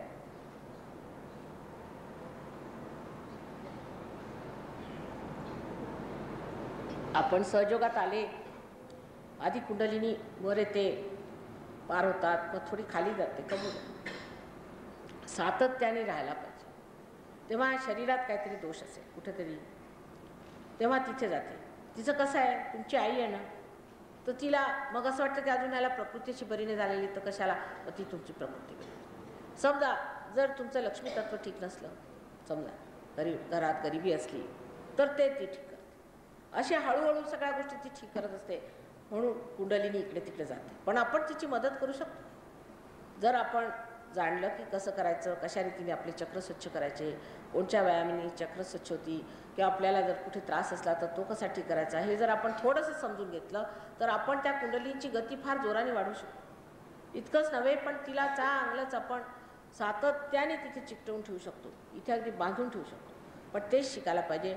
आणि त्यासाठी आपण जरी तुम्ही पार झालात तरी वारंवार आपण जे आमचं सेंटर आहे तिथे गेलं पाहिजे. कारण हे कार्य म्हणजे सामूहिक. एक मी उदाहरण सांगते की आपल्याकडे जसं लोणी काढतात, तर त्यावेळेला आपण त्याला मथत असतो, आणि मथताना जे लोण्यामध्ये आपण लोण्याचा गोळा घालतो, त्या गोळ्याला जितके चिकटले तेच लोणी होतात. बाकी इकडे तिकडे पडलेले जे लहान लहान कण असतात त्याला आपण उचलत नाही. तेव्हा त्या गोळ्याला चिकटायला पाहिजे.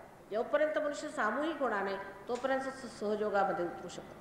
कारण हे कार्य विराटाचं आहे, संबंध परमेश्वराचं कार्य आहे. आणि त्यातल्या एका अंशामध्ये जर तुम्ही जागृत झाला तर त्या संबंधाबरोबर राहिलं पाहिजे. तुम्ही जर एकटे कुठेतरी राहिले तर काय तुमची पर्वा होणार आहे. म्हणून हे लक्षात ठेवलं पाहिजे की ज्या ठिकाणी आपलं सेंटर आहे तिथे प्रत्येक आठवड्यातनं एकदा तरी गेलंच पाहिजे. आणि तिथे गेल्यावरती तुम्हाला आश्चर्य वाटेल की तुमची प्रगती किती लवकर होती. कारण आज हे कार्य सामूहिक आहे. आज सहयोग महायोग झालेला आहे. आणि ह्याच्यामध्ये तुम्ही एकटं बसून घरी माताजी आम्ही तुमची आरती करतो, पूजा करतो, आणि तरीसुद्धा काय होत नाही. माताजी तिथे नाहीतच. आता जर तुम्ही तिथे राहिला तर तुमच्यावर परत येतील. हां, तर होईल. मग काळजी कर. मग होईल. सेंटरला जातात, कुंडली जागृती करून घेतात. होतं कुणाला जरा वेळ लागतो, पण होतातच. पण बरं वाटतंय ना तुम्हाला पहिल्या, मग झालं, मिळालं म्हणजे झालं. हळूहळू सर्व ठीक होईल. पहिल्याच दिवशी फरक येतो, थोडी मेहनत लागते जरा, म्हणजे अशी मेहनत अशी काही नाही. पण सेंटरला जायचं, मग इतकी मजा येते की सोडवत नाही माणसं, सोडवत नाही. असं वाटतं तिथेच बसलं राहावं, आहे ना. कारण सहयोगाचा समागम म्हणजे संतांचा समागम. कुणी असो, मग तो फॉरेनर असो की कोण असो, ते सगळं विसरून योगाला काही जातच नसते. सगळे एक जात होऊन जातात. आणि किती प्रेमाचं वातावरण असतं, काही भांडणं नाही, काही नाही. तुम्हाला आश्चर्य वाटेल, लोक इतके बदलून गेले. हिंदुस्थानात कधी तुम्हाला असं ऐकलं नसेल की फार कुणीतरी इमानदार मनुष्य, पण हे सहयोगी इमानदार झाले हो. अगदी इमानदार आहे. का पैशाला इकडून तिकडे करतो, खरं बोलतात. आपल्या हिंदुस्थानात तर सकाळपासून संध्याकाळपर्यंत जर आपण 100 खोटं नाही बोललं तर जेवत नाही, ही स्थिती आहे. पण हे लोक खरं बोलायला इतका यांच्यात फरक आलेला आहे, पुष्कळ फरक आलेला. तेव्हा सर्वांनी ह्याबद्दल लक्ष घालावं आणि जरासा आपलासुद्धा मान ठेवला पाहिजे. आपण मानव आहोत, परमेश्वराने आपल्याला एवढी मोठी शक्ती दिलेली आहे. आपण आत्मास्वरूप आहोत, ते आपण मिळवलं पाहिजे. आपण काय आपल्याला वाया घालवणार नाही अशी जिद्द घेतल्याशिवाय किंवा असा मनाचा हिय्या केल्याशिवाय काय होणार. हे खरोखर स्वतंत्र आहे. स्वचं तंत्र जाणलं पाहिजे, नाहीतर तुम्ही स्वतंत्र नाही. बरं, आता पंढरीच्या लोकांनाही अभिमानं पडती जन एकमेका. पंढरीला हे तीर्थक्षेत्र आहे, त्याप्रमाणे नाशिकही तीर्थक्षेत्र आहे. तर संत जनन लागता सहज वासनेचे बीज जवळीच आहे. तर आपण संतांचं दर्शन घेतल्यानंतर वासनेचं बीज हे जवळून जायला पाहिजे, पण आतापर्यंत हा सगळं जवळून गेलेलं नाही. त्याला कारण असं आहे की तुम्ही आधी संत होऊन तर घ्या. तुम्ही संत झाल्यावर होणार. संतांचे चरण तर लागले त्याने फरक येतो नाही असं नाही, फरक येतोय. आता बघा, पूर्वी तुम्हाला माहिती असेल की पंढरीला लोक जायचे तर त्यांची डोकी लोक फोडत असत. माहीत असेल आपल्याला ही गोष्ट. आणि फार त्रास द्यायचे. एक दिवस मी खरोखर चिडले होते आणि मी म्हटलं की असे करतील तर गव्हर्नमेंट घेऊन टाकेल, 8 दिवसात घेऊन टाकेल.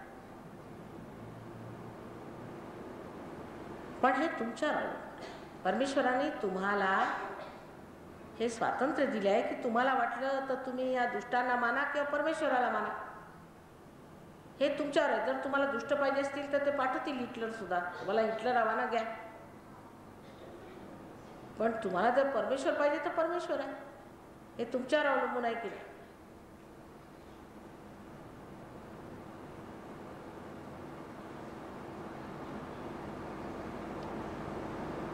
नाही तर मग काय मोहम्मद गझनी सारखा प्रकार होईल. तसा नको व्हायला. हळूहळू बदललेलंच बरं. नाही तर मोहम्मद गझनी आले आणि त्यांनी बडवून काढले सगळ्यांना. तसं नको ना व्हायला. आत्मा आणि जीवात्मा हां, याच्यात फरक काय? आणि आत्म्याचं शरीरामध्ये निश्चित असं स्थान होतं. काय होतं त्याचं शरीरामध्ये स्थान बस बस. आत्मा आणि जीवात्मा तसा फरक आहे जसा आरसा आणि त्याच्यातलं प्रतिबिंब. हा जीव, ह्याच्यात मन, अहंकार आदी शरीर सगळं काही. पण हा जीव आहे आणि त्याच्यावरती पडलेलं परमेश्वराचं प्रतिबिंब हा आत्मा आहे. ते सर्व मिळून जीवात्मा झाला. त्यातला आत्मा हे त्याचं प्रतिबिंब आहे. आणि त्याचं स्थान, सदाशिवाचं स्थान, परमेश्वराचं स्थान आपल्या डोक्यावर इथे आहे. पण त्याचं प्रतिबिंब आपल्या हृदयात आहे. तो आत्मा. पण तो चिकटून नसतो. कधी कधी बाहेर येऊन बघतो सुद्धा.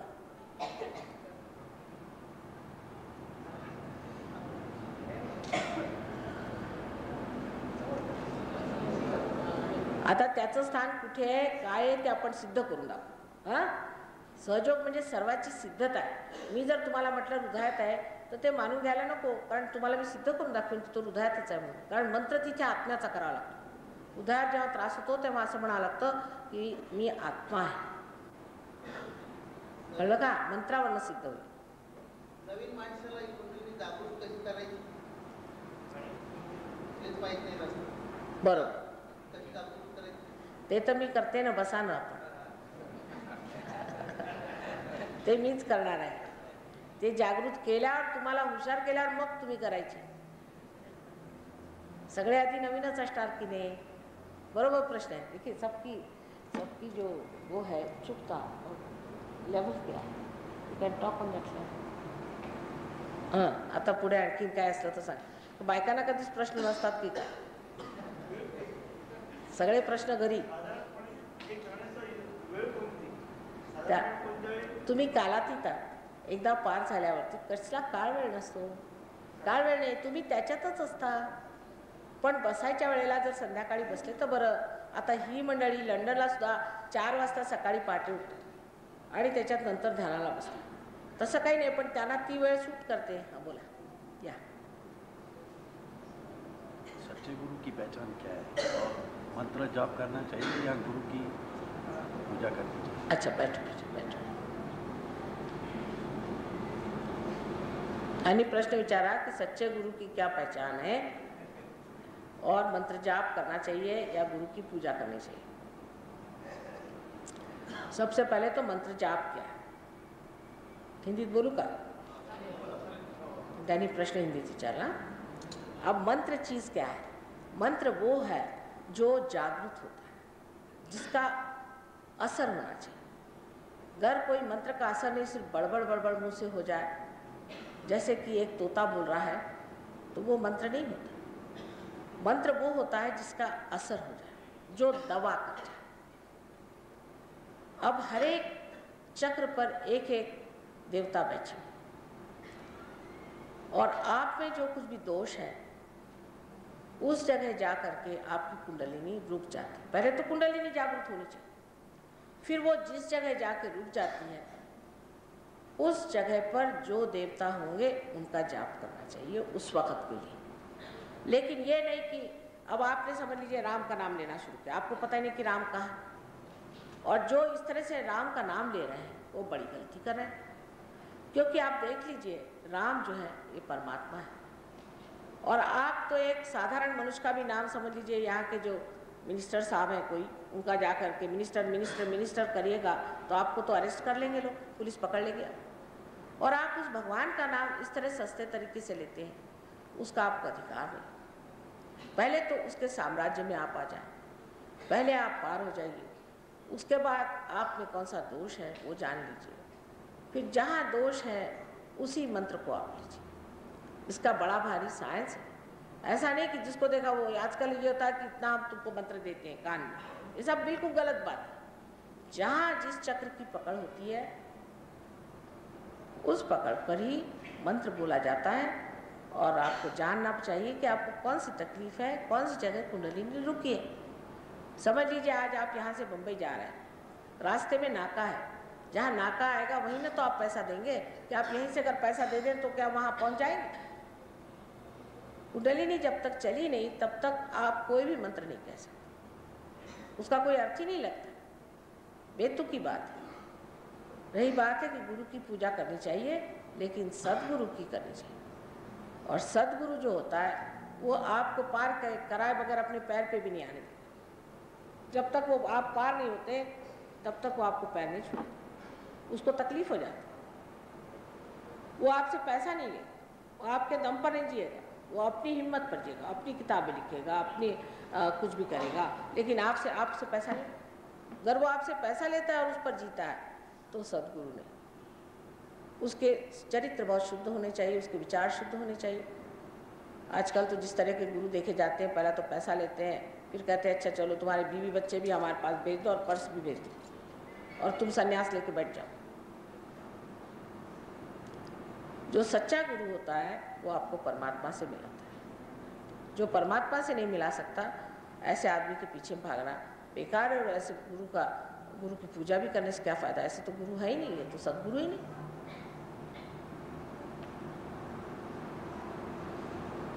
सदगुरु के अनेक लक्षण हैं, वो इस छोटे से लेक्चर में मैं सब नहीं बता सकती, लेकिन वो आदमी जो कि हर बार परमात्मा में ही लीन रहता है और कभी कोई गलती नहीं करता, कभी अधर्म का काम नहीं करता। जो भी बात करता है जान करता है, उसे मालूम है ये धर्म है, वो जो करता है वही धर्म है। जैसे कृष्ण का कंस को मारना भी धर्म है और देवी का रक्त को पीना भी धर्म है। उनका सब कुछ जो भी होता है वो धर्म हो जाता है।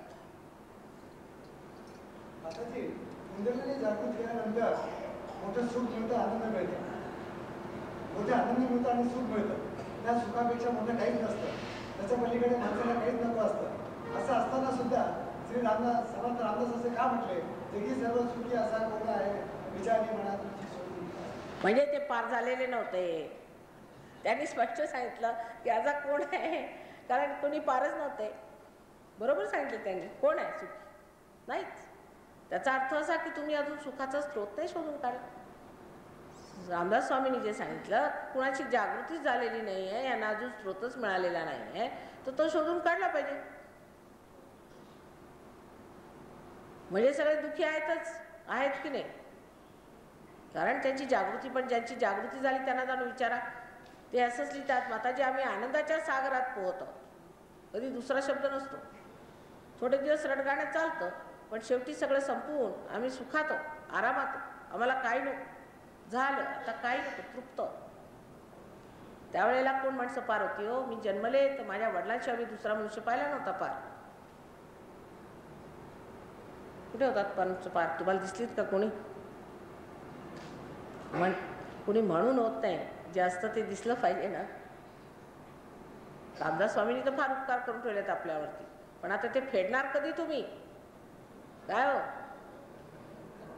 मी असं विचारते, त्यांचं कर्ज पुष्कळ चढले आपल्यावरती, ते कधी देणार? काय विचार आहे महाराष्ट्रीयन लोकांचा? सगळं वाचून वाचून त्याचा कात्याकूट करून ठेवलेला आहे आपण, सगळं पाठ करून ठेवलंय, पाठांतर शेंड्या लावून ते। आता ते द्यायची वेळ आली तेव्हा बोला, तेव्हा आली आहे मी मागायला तुम्हाला की द्या रामदासांचं। काय आहे ना? ठीक। हां, आता बघायचं कोण आहेत। शिवाजीच्या वेळा तर त्यांनी म्हणूनच मावळे एकत्र केले, ते सुखवस्तू लोक नव्हते एकत्र केले, आणि आम्ही तसंच करणार असं दिसतंय आता। तर बघायचं सुखवस्तू लोकांनी नुसती पुस्तकच वाचली आहे, नुसती भारूड भरती आहे की काही मिळवायचंही आहे की नाही बघूया. हां, त्यांनी तर बिचाऱ्यांनी काही वाचनही केलेलं नाही. आता करूया. हां, आणखी बायकांना आहे का प्रश्न? वा, छान छान विचारा बा. तरी प्रश्न विचारला पाहिजे बायका. या इथे.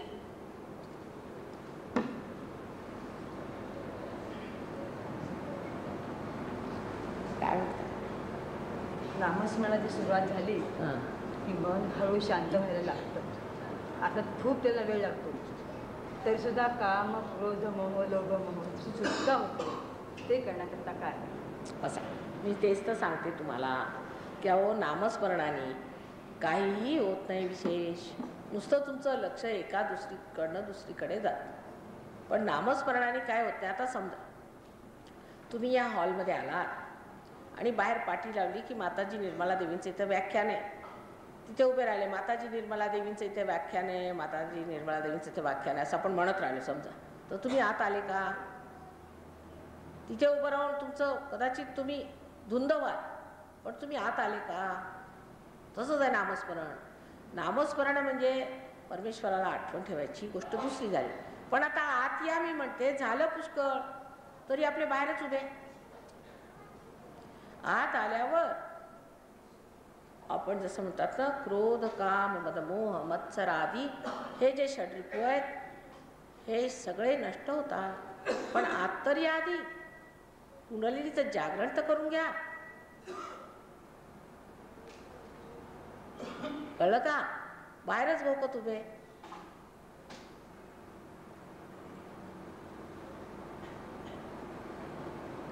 झालं? आता एक आणखी नाही प्रश्न.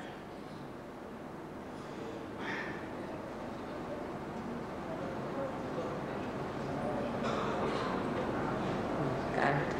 घरामध्ये मी वाचन करत असताना मला घरामध्ये चिमण्या दिसतात. चिमण्या? चिमण्या स्पॉट हं? असे उजड लाईट दिसतात. चांगलं आहे ते लक्षात. असे दर महिन्याला होतं. वही वाचताना नाही का, काही पुस्तक वाचत असताना दुपारच्या वेळेला लाईट दिसते. लाईट कशी दिसते? स्पॉट अशी बघा. चालेल, त्याला काय. कारण आता तुम्ही सूक्ष्म होत चाले ना, तर जे चांगले जीव आहेत, जे वावरत आहेत तुमचे, ते तुम्हाला लाईट म्हणून दिसतील. इतकंच नव्हे, कुंडलिनी दिसते, पुष्कळांच्या काळ्या काळ्या दिसतात, कुठे काळे ठिपके दिसतात. पण हळूहळू तुम्ही त्याच्यावर उठता. पण आधी दिसतं थोडं थोडं डोळ्यासमोर, कधी कधी लाईट, कधी काही, कधी असं वाटतं एखादा असा ज्योतच निघून गेली समोरून असं दिसतं. पण ते काय महत्त्वाचं नाही आहे.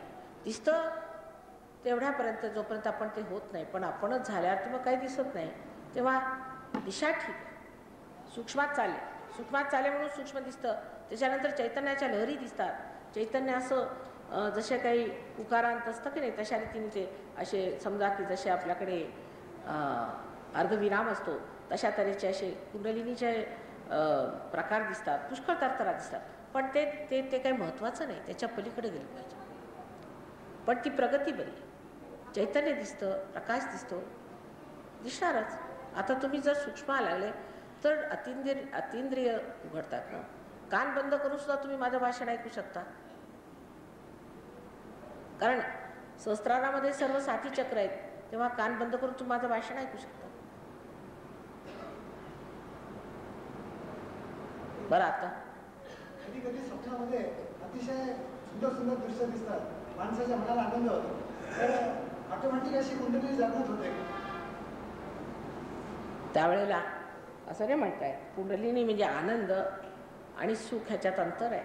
सुखाला दुःख आहे, आनंदाला सुख दुःख असे दोन वस्तू नसतात. कुंडलिनीने आनंद होतो आणि शेवटी निरानंद, केवळ आनंद होतो. पण आनंद आणि सुख आणि दुःख ह्याच्यात फरक आहे. ते एका नाण्याची दोन नावं आहेत, एकीकडे सुख आणि एकीकडे दुःख. पण आनंद हा एकटाच आहे, त्याला सुख दुःख नसतं. तेव्हा जेव्हा सुख होतं तेव्हा आपला अहंकार तोषवला गेला म्हणजे सुख होतं, आणि आपलं मन दुखवलं गेलं म्हणजे दुःख होतं. पण मन आणि अहंकार ह्याच्यावर जेव्हा आपला आत्मा तोषवला जातो तेव्हा आनंद होतो.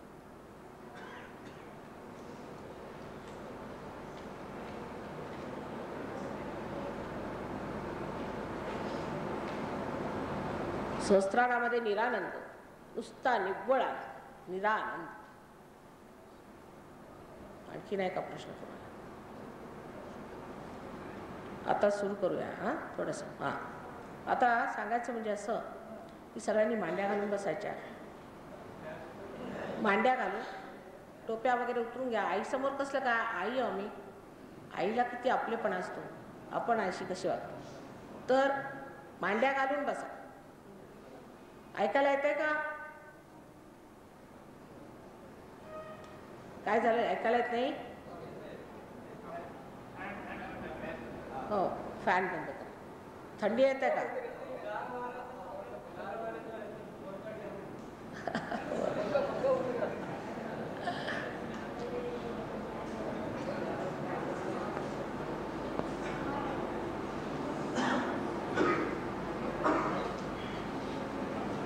फॅन बंद. तो आतून येतो. जे गार आपल्या डोक्यात येतं ते आतून येतं, बाहेरून येत नाही. म्हणजे आपल्या आतून असं गार आल्यासारखं वाटतं. आपल्या ह्या टाळू भागातनं असं गरम येतं आधी आणि मग थंड थंड असं येतं. आपल्या आतून येतं, बाहेरून येत नाही. कळलं का? पण ते झालं पाहिजे. आणि नाही झालं तर काहीच येणार नाही. झालं पाहिजे ही इच्छा ठेवली पाहिजे पहिल्यांदा, की हे झालं पाहिजे, मला हे मिळालं पाहिजे. एवढ्यासाठीच मी संसारात आलेलं. मी फार मोठी गोष्ट आहे, फार महत्त्वाची गोष्ट आहे, हे माझं झालं पाहिजे. असो, आता तुम्ही मांडी घालून बसा व्यवस्थित आणि दोन्ही हात असे.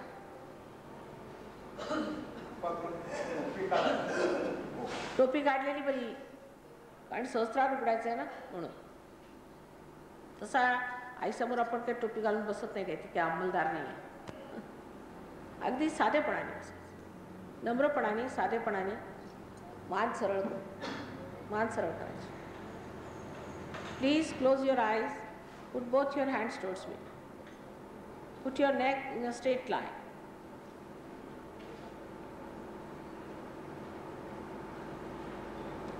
आता डोळे मिटून घ्या. डोळे मिटल्यावर ह्या भारतभूमीला नमस्कार करायचा मनामध्ये. In your heart you must thank this Mother India because it's the holy land.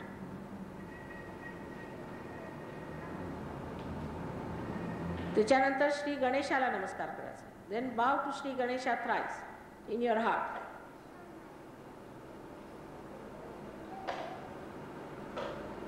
आणि त्यांना प्रार्थना करायची की हे गणेशा, ह्या मोक्षाच्या वेळेला तू माझं रक्षण कर. नम्रपणे कृपा करून तू माझं रक्षण कर.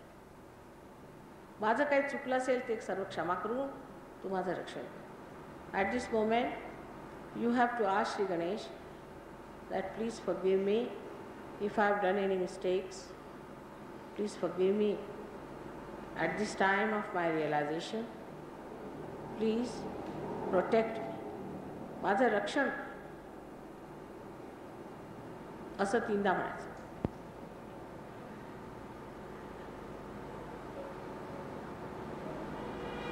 त्यानंतर डावा हात व्यवस्थित आपल्या मांडीवर ठेवायचा. Please put your left hand on your lap towards me, आणि उजवा हात उधार ठेवायचा. Put the right hand on your heart.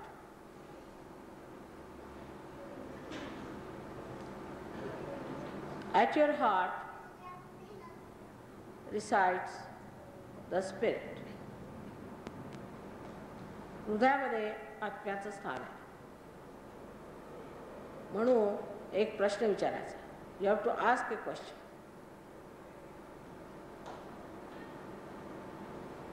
माताजी, मी आत्मा आहे का? Please ask a question. Mother, am I the spirit?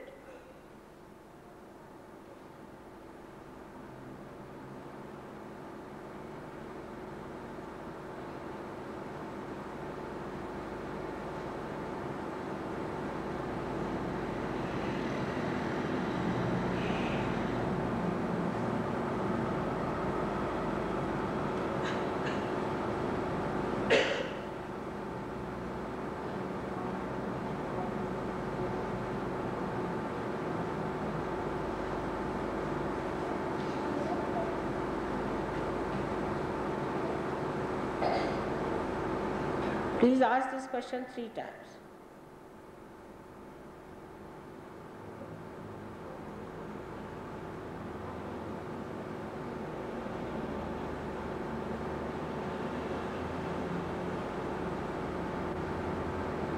तीनदा प्रश्न विचार.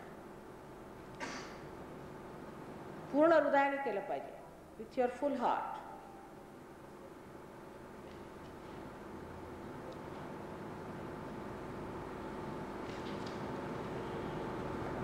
Now put the right hand on your stomach on the left hand side. This is the place where you got your Guru principle. गुरु तत्व तुमच्या पोटावरती डावीकडे आहे, तिथे उजवा हात खाली ठेवायचा, दाबून धरायचं.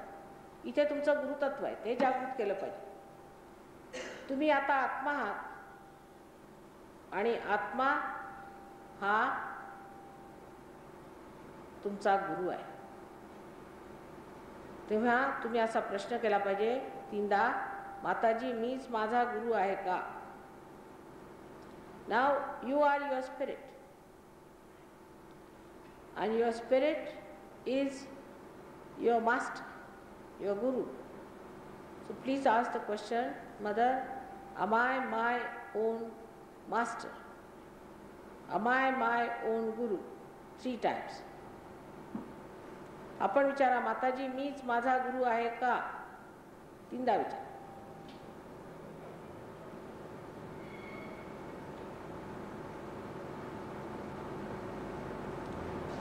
हे चक्र आहे. आता सर्व काम डावीकडे होऊन राहिले आणि हातही डावीकडे, लक्षात ठेवलं पाहिजे. हात सारा डावी माझ्याकडे ठेवायचा. आता उजवा हात खाली पोटावर, खाली ओटीपोटात नेऊन दाबायचा. Put your hand on the left swadhisthana, that is in the lower part of your stomach on the left hand side, right hand. Left hand don't move, just don't move your left hand. ना या चक्रावर, हे स्वाधिष्ठानचं चक्र आहे डावीकडे, या चक्रावर शुद्ध विद्या काम करते. शुद्ध विद्या ती जिने तुम्ही परमेश्वराच्या सर्व कार्याला जाणता, त्याच्या सर्व शक्त्यांना जाणता, त्याचे सर्व कायदे कानून जाणता. This is the center where you learn about God's powers, the maneuvering of the power, the different chakras, and the laws and regulations of God's kingdom. So put your hand there. Now I cannot cross your freedom. So you have to say, ask that, Mother, please teach me Shuddha Vidya. Please teach me the true knowledge. आता इथे मी तुमच्या स्वातंत्र्यापुढे येऊ शकत नाही, कारण तुम्हाला स्वतंत्रता आहे. तुम्हाला मागावं लागेल, म्हणावं लागेल, माताजी मला शुद्ध विद्या द्या, माताजी मला शुद्ध विद्या द्या, असं साधा म्हणा. Please say it 6 times.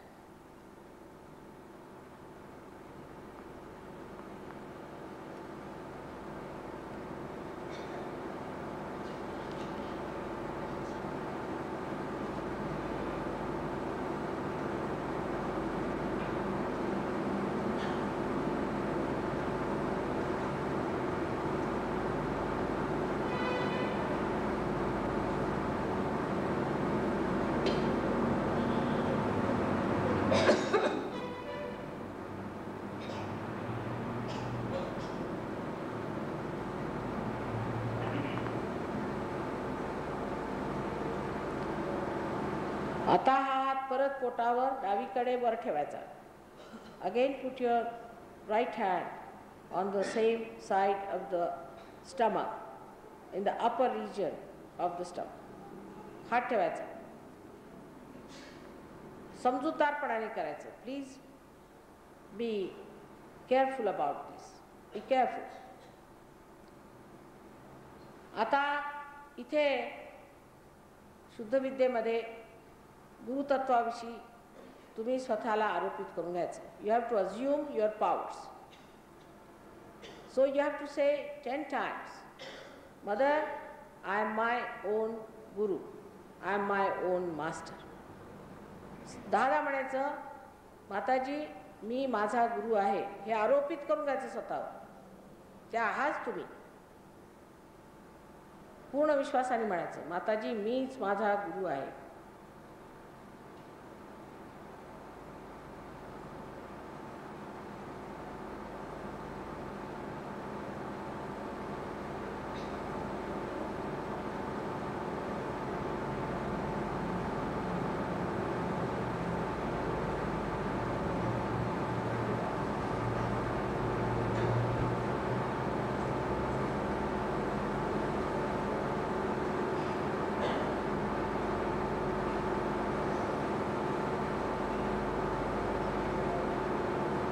Now put your hand on your heart again. परत हृदयावरती आपला उजवा हात ठेव. इथे परत स्वतःला विराजून घ्यायचं. म्हणजे मी आत्मा आहे असं पूर्ण अभिमानाने म्हटलं पाहिजे. इतकंच नव्हे पण पूर्ण विश्वासाने. माताजी मी आत्मा आहे. Now here you assume the power of your spirit by declaring in your heart, Mother, I am my own spirit. I am the spirit. Mother, I am the spirit.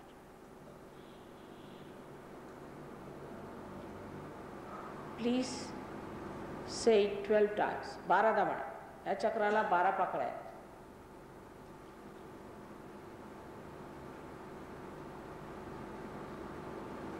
With full faith in yourself, with humility and full understanding that you are the spirit, not this body, not this mind, not this ego, nor this superego, nor these conditionings, nothing.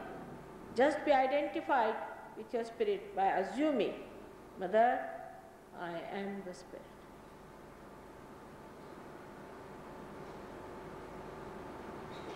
The spirit, which is the source of joy, which is the truth, which is the attention. Let the spirit shine into my attention, because I am the spirit.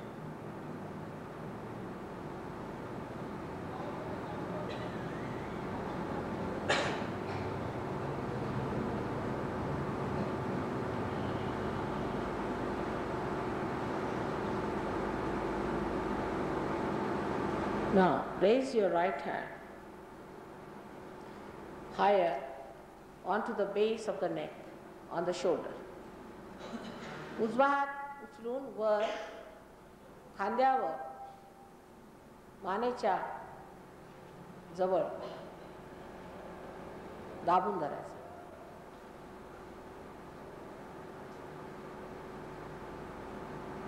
Now the spirit is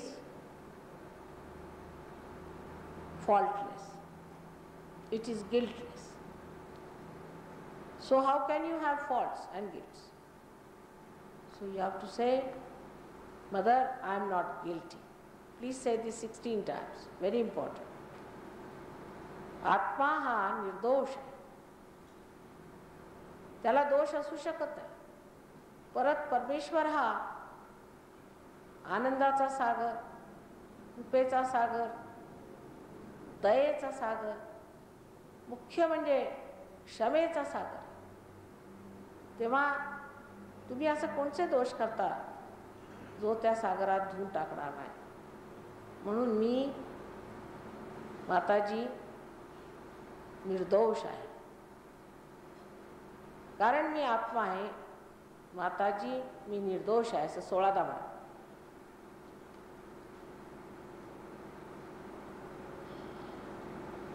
मी निर्दोष आहे.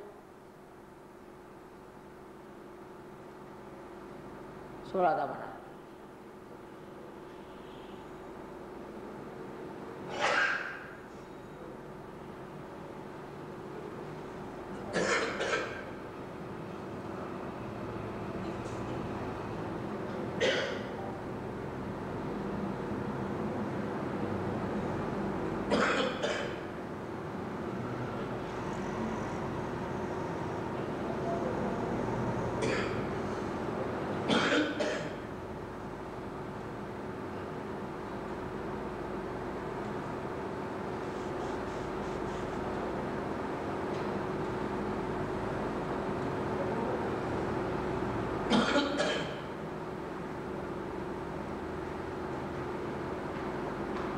पूर्ण हृदयापासून म्हणा.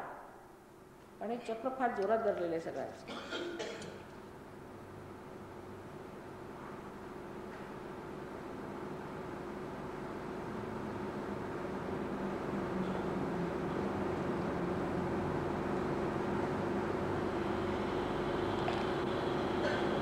Now put your right hand on your forehead.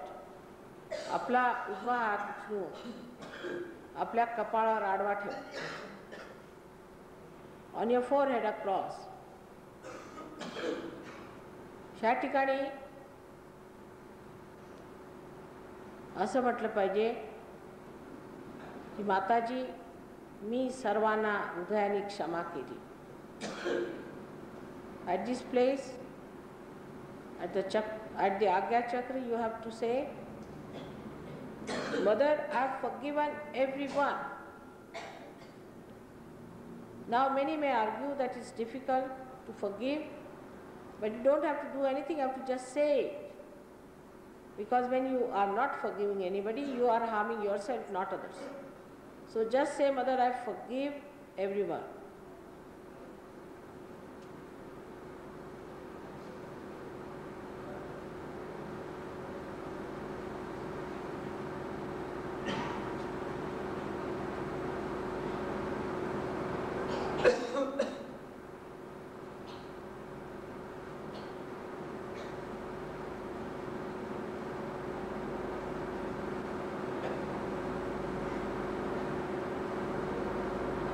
मी सर्वांना क्षमा केली.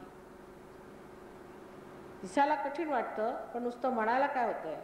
परत तुम्ही जर कुणाला क्षमा नाही केली तर दुसऱ्याला तुम्ही काय त्रास देता, स्वतःलाच त्रास करून राहिले. म्हणून बघा, हृदयाने म्हणा.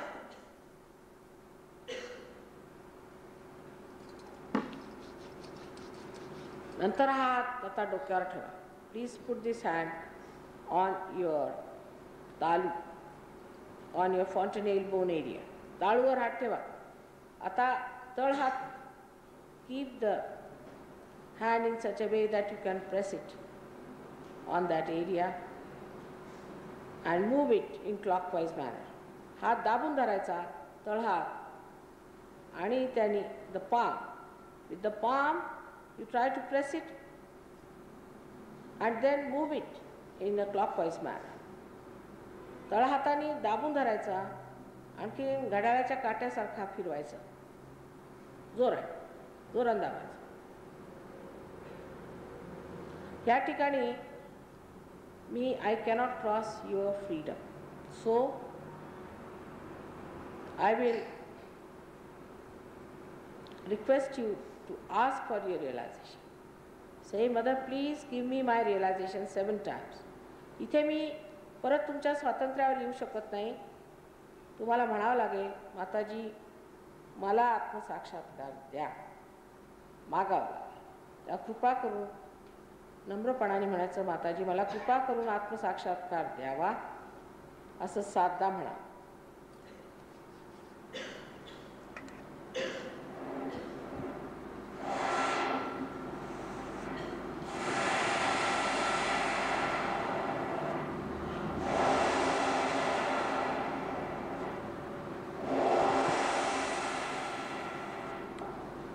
आता हात बदलून घ्या. Now change your hand. Put your right hand down on the lap. उघडू नका डोळे. Don't open your eyes. Now put the left hand on your head. Right hand towards me. Again rub it in the way I told you, clockwise. Press it hard, your palm. आता डावा हात डोक्यावर ठेवायचा, व्यवस्थित जसा आधी ठेवला होता, आणि तळ हात टाळूवरती ठेवून परत जसं आपण फिरवलं होतं तसंच घड्याळाच्या काट्यासारखा फिरवायचा दाबून. डावा उजवा हात खाली, उजवा हात माझ्याकडे जसा डावा तसं दाबून. तळ हात अशी बोटं मोकळी सोडून तळ हात धरायचा. म्हणजे काय तर बोटं नका लावू डोक्याला, म्हणजे बरोबर बोझा पडेल. आता हलवून बघा जोरात.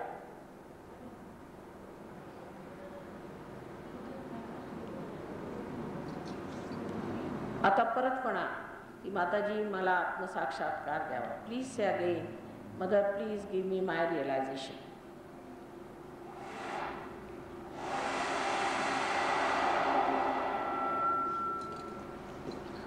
It's too nicely cut.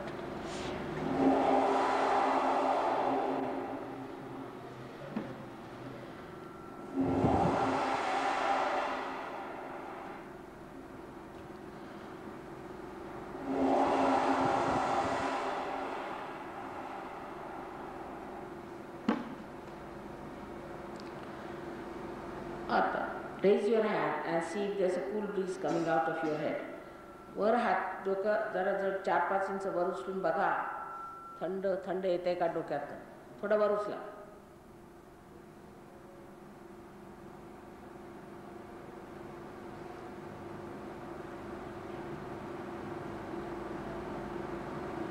येत आहे का?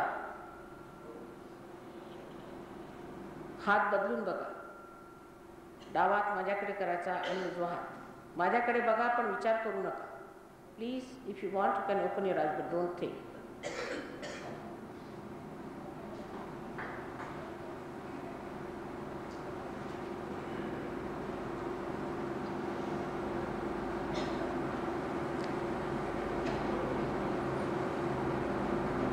थोडीशी परमेश्वराजवळ क्षमाही मागायला पाहिजे. जर माझं काही चुकलं असेल तर क्षमा करा. You must ask for forgiveness also, but don't feel guilty. पण त्याच्यात आपल्याला दोष लावू नये. माझं काही चुकलं असेल तर परमेश्वरा तू मला क्षमा कर, असं 3दा म्हणा.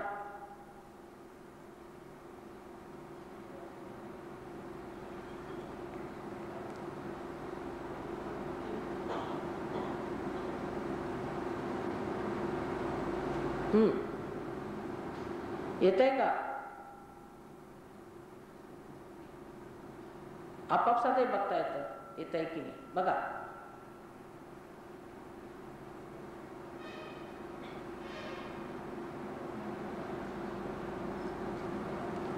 डोक्यावर बघा येतंय की नाही आपापसात. असं वर वर करू. वर असा एकच हात ठेवून बघा. एकच हात वर करा, डोक्याच्या वर.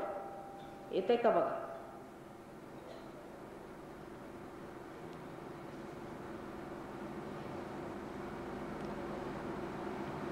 झालं पाहिजे.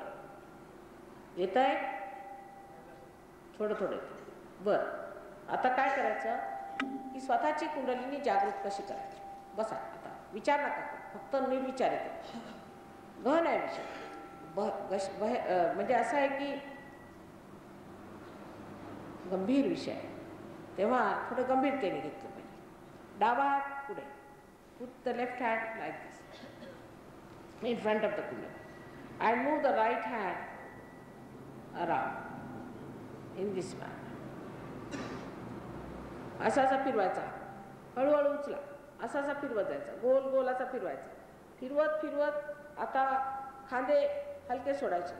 Let lose your shoulders. आणि वरचं डोकं फिरवू. हाताला अशी वलय लाव, गाठ मारायची. एक परत, म्हणजे वाढेल. आता बघा तुमचा फोर्स वाढेल. आता परत खांदे हलके सोडायचे, डोक्यावर घ्यायचं. 2 परत 3ऱ्यांदा. आता तुम्हीच तुमची जागृती करता. You are giving realization to yourself. नाव कमला व्यवस्थित असं वर डोक्यावर घ्यायचं.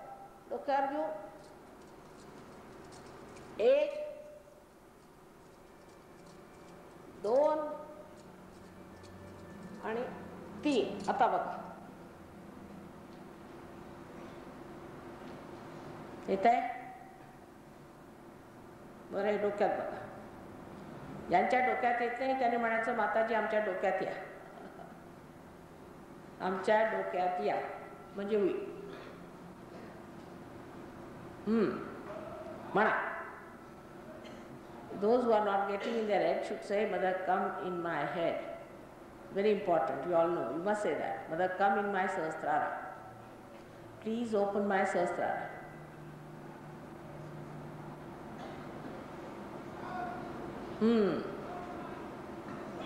बरं आहे. आता दोन्ही हात वर करा आणि असं विचारायचं की माताजी ही परमेश्वराची जी जिवंत शक्ती आहे, जी ब्रह्मशक्ती आहे, तीच ही शक्ती आहे का असं मनात विचार, असं 3दा विचारायचं. ही परमेश्वराची ब्रह्मशक्ती आहे का? Please ask the question, is this the Brahmashakti of God almighty? Ask thrice.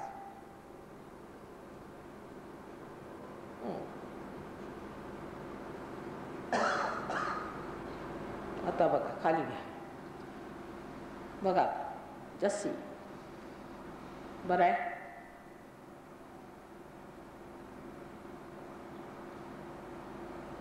आता तुमचे कुलदैवत आहेत समजा, किंवा तुम्ही कुणाला मानता समजा, तर तुम्ही असं विचारायचं मनामध्ये की तुम्ही जात का माताजी त्या, कोणचे दैवत विचारून बघा.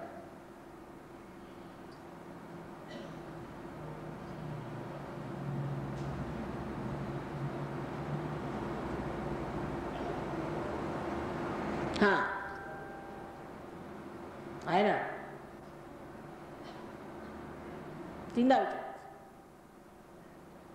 आता भेटायला आलो तर भेटून घ्या, पण ओळखणार कसे म्हणून प्रश्न विचारा, एकदम जोरात हातातली.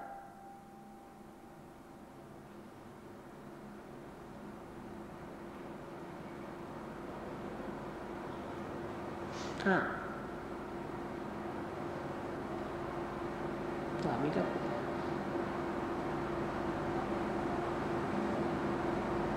येतंय का? आता विचार न करता बघितलं पाहिजे. आगे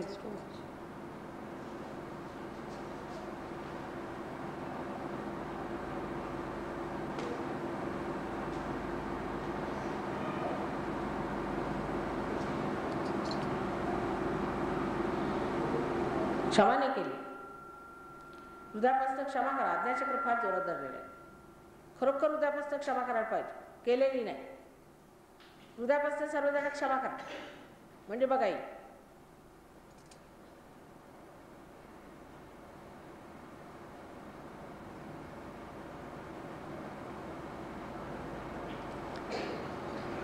आता येतंय का? हातात येतंय, डोक्यावर बघा येतंय का?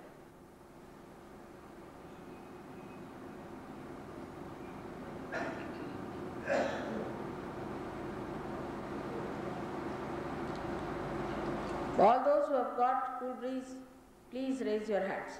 ज्यांच्या ज्यांच्या हातात थंड आलं किंवा डोक्यावर आलं त्यांनी हात वर करायचे, दोन्ही हात वर करा.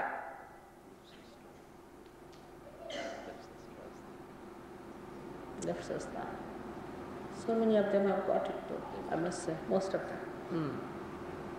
छान. आता ज्यांच्या नाही आलेलं त्यांच्या पारी मला असं वाटतं. आलं नाही म्हणून विचार करायचा नाही, आलं पाहिजे, झालं पाहिजे. लेफ्ट सहस्त्रार द्यायचे. माझ्यावर विश्वास नाही,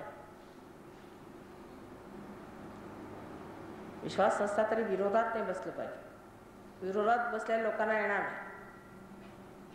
तुम्ही केवढी मोठी गोष्ट मागायला आले,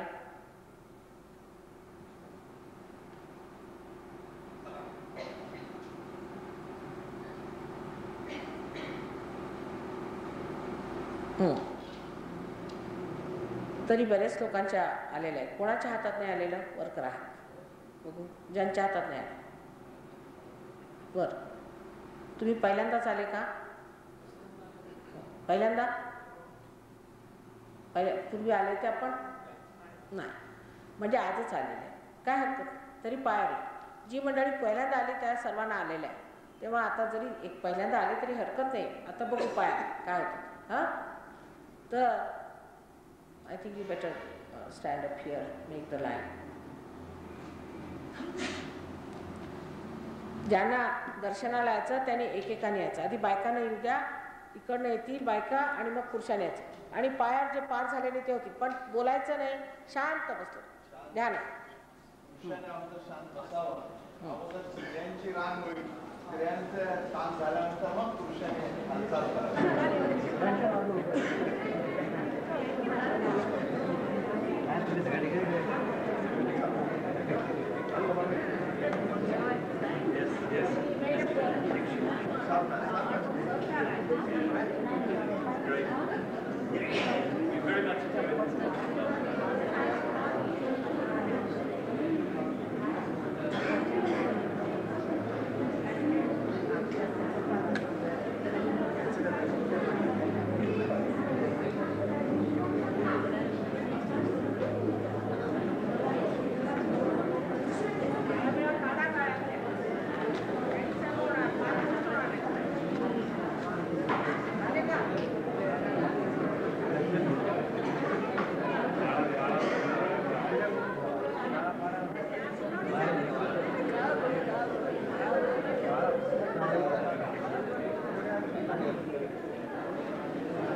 HPT कॉलेज पर शरणपूर रोड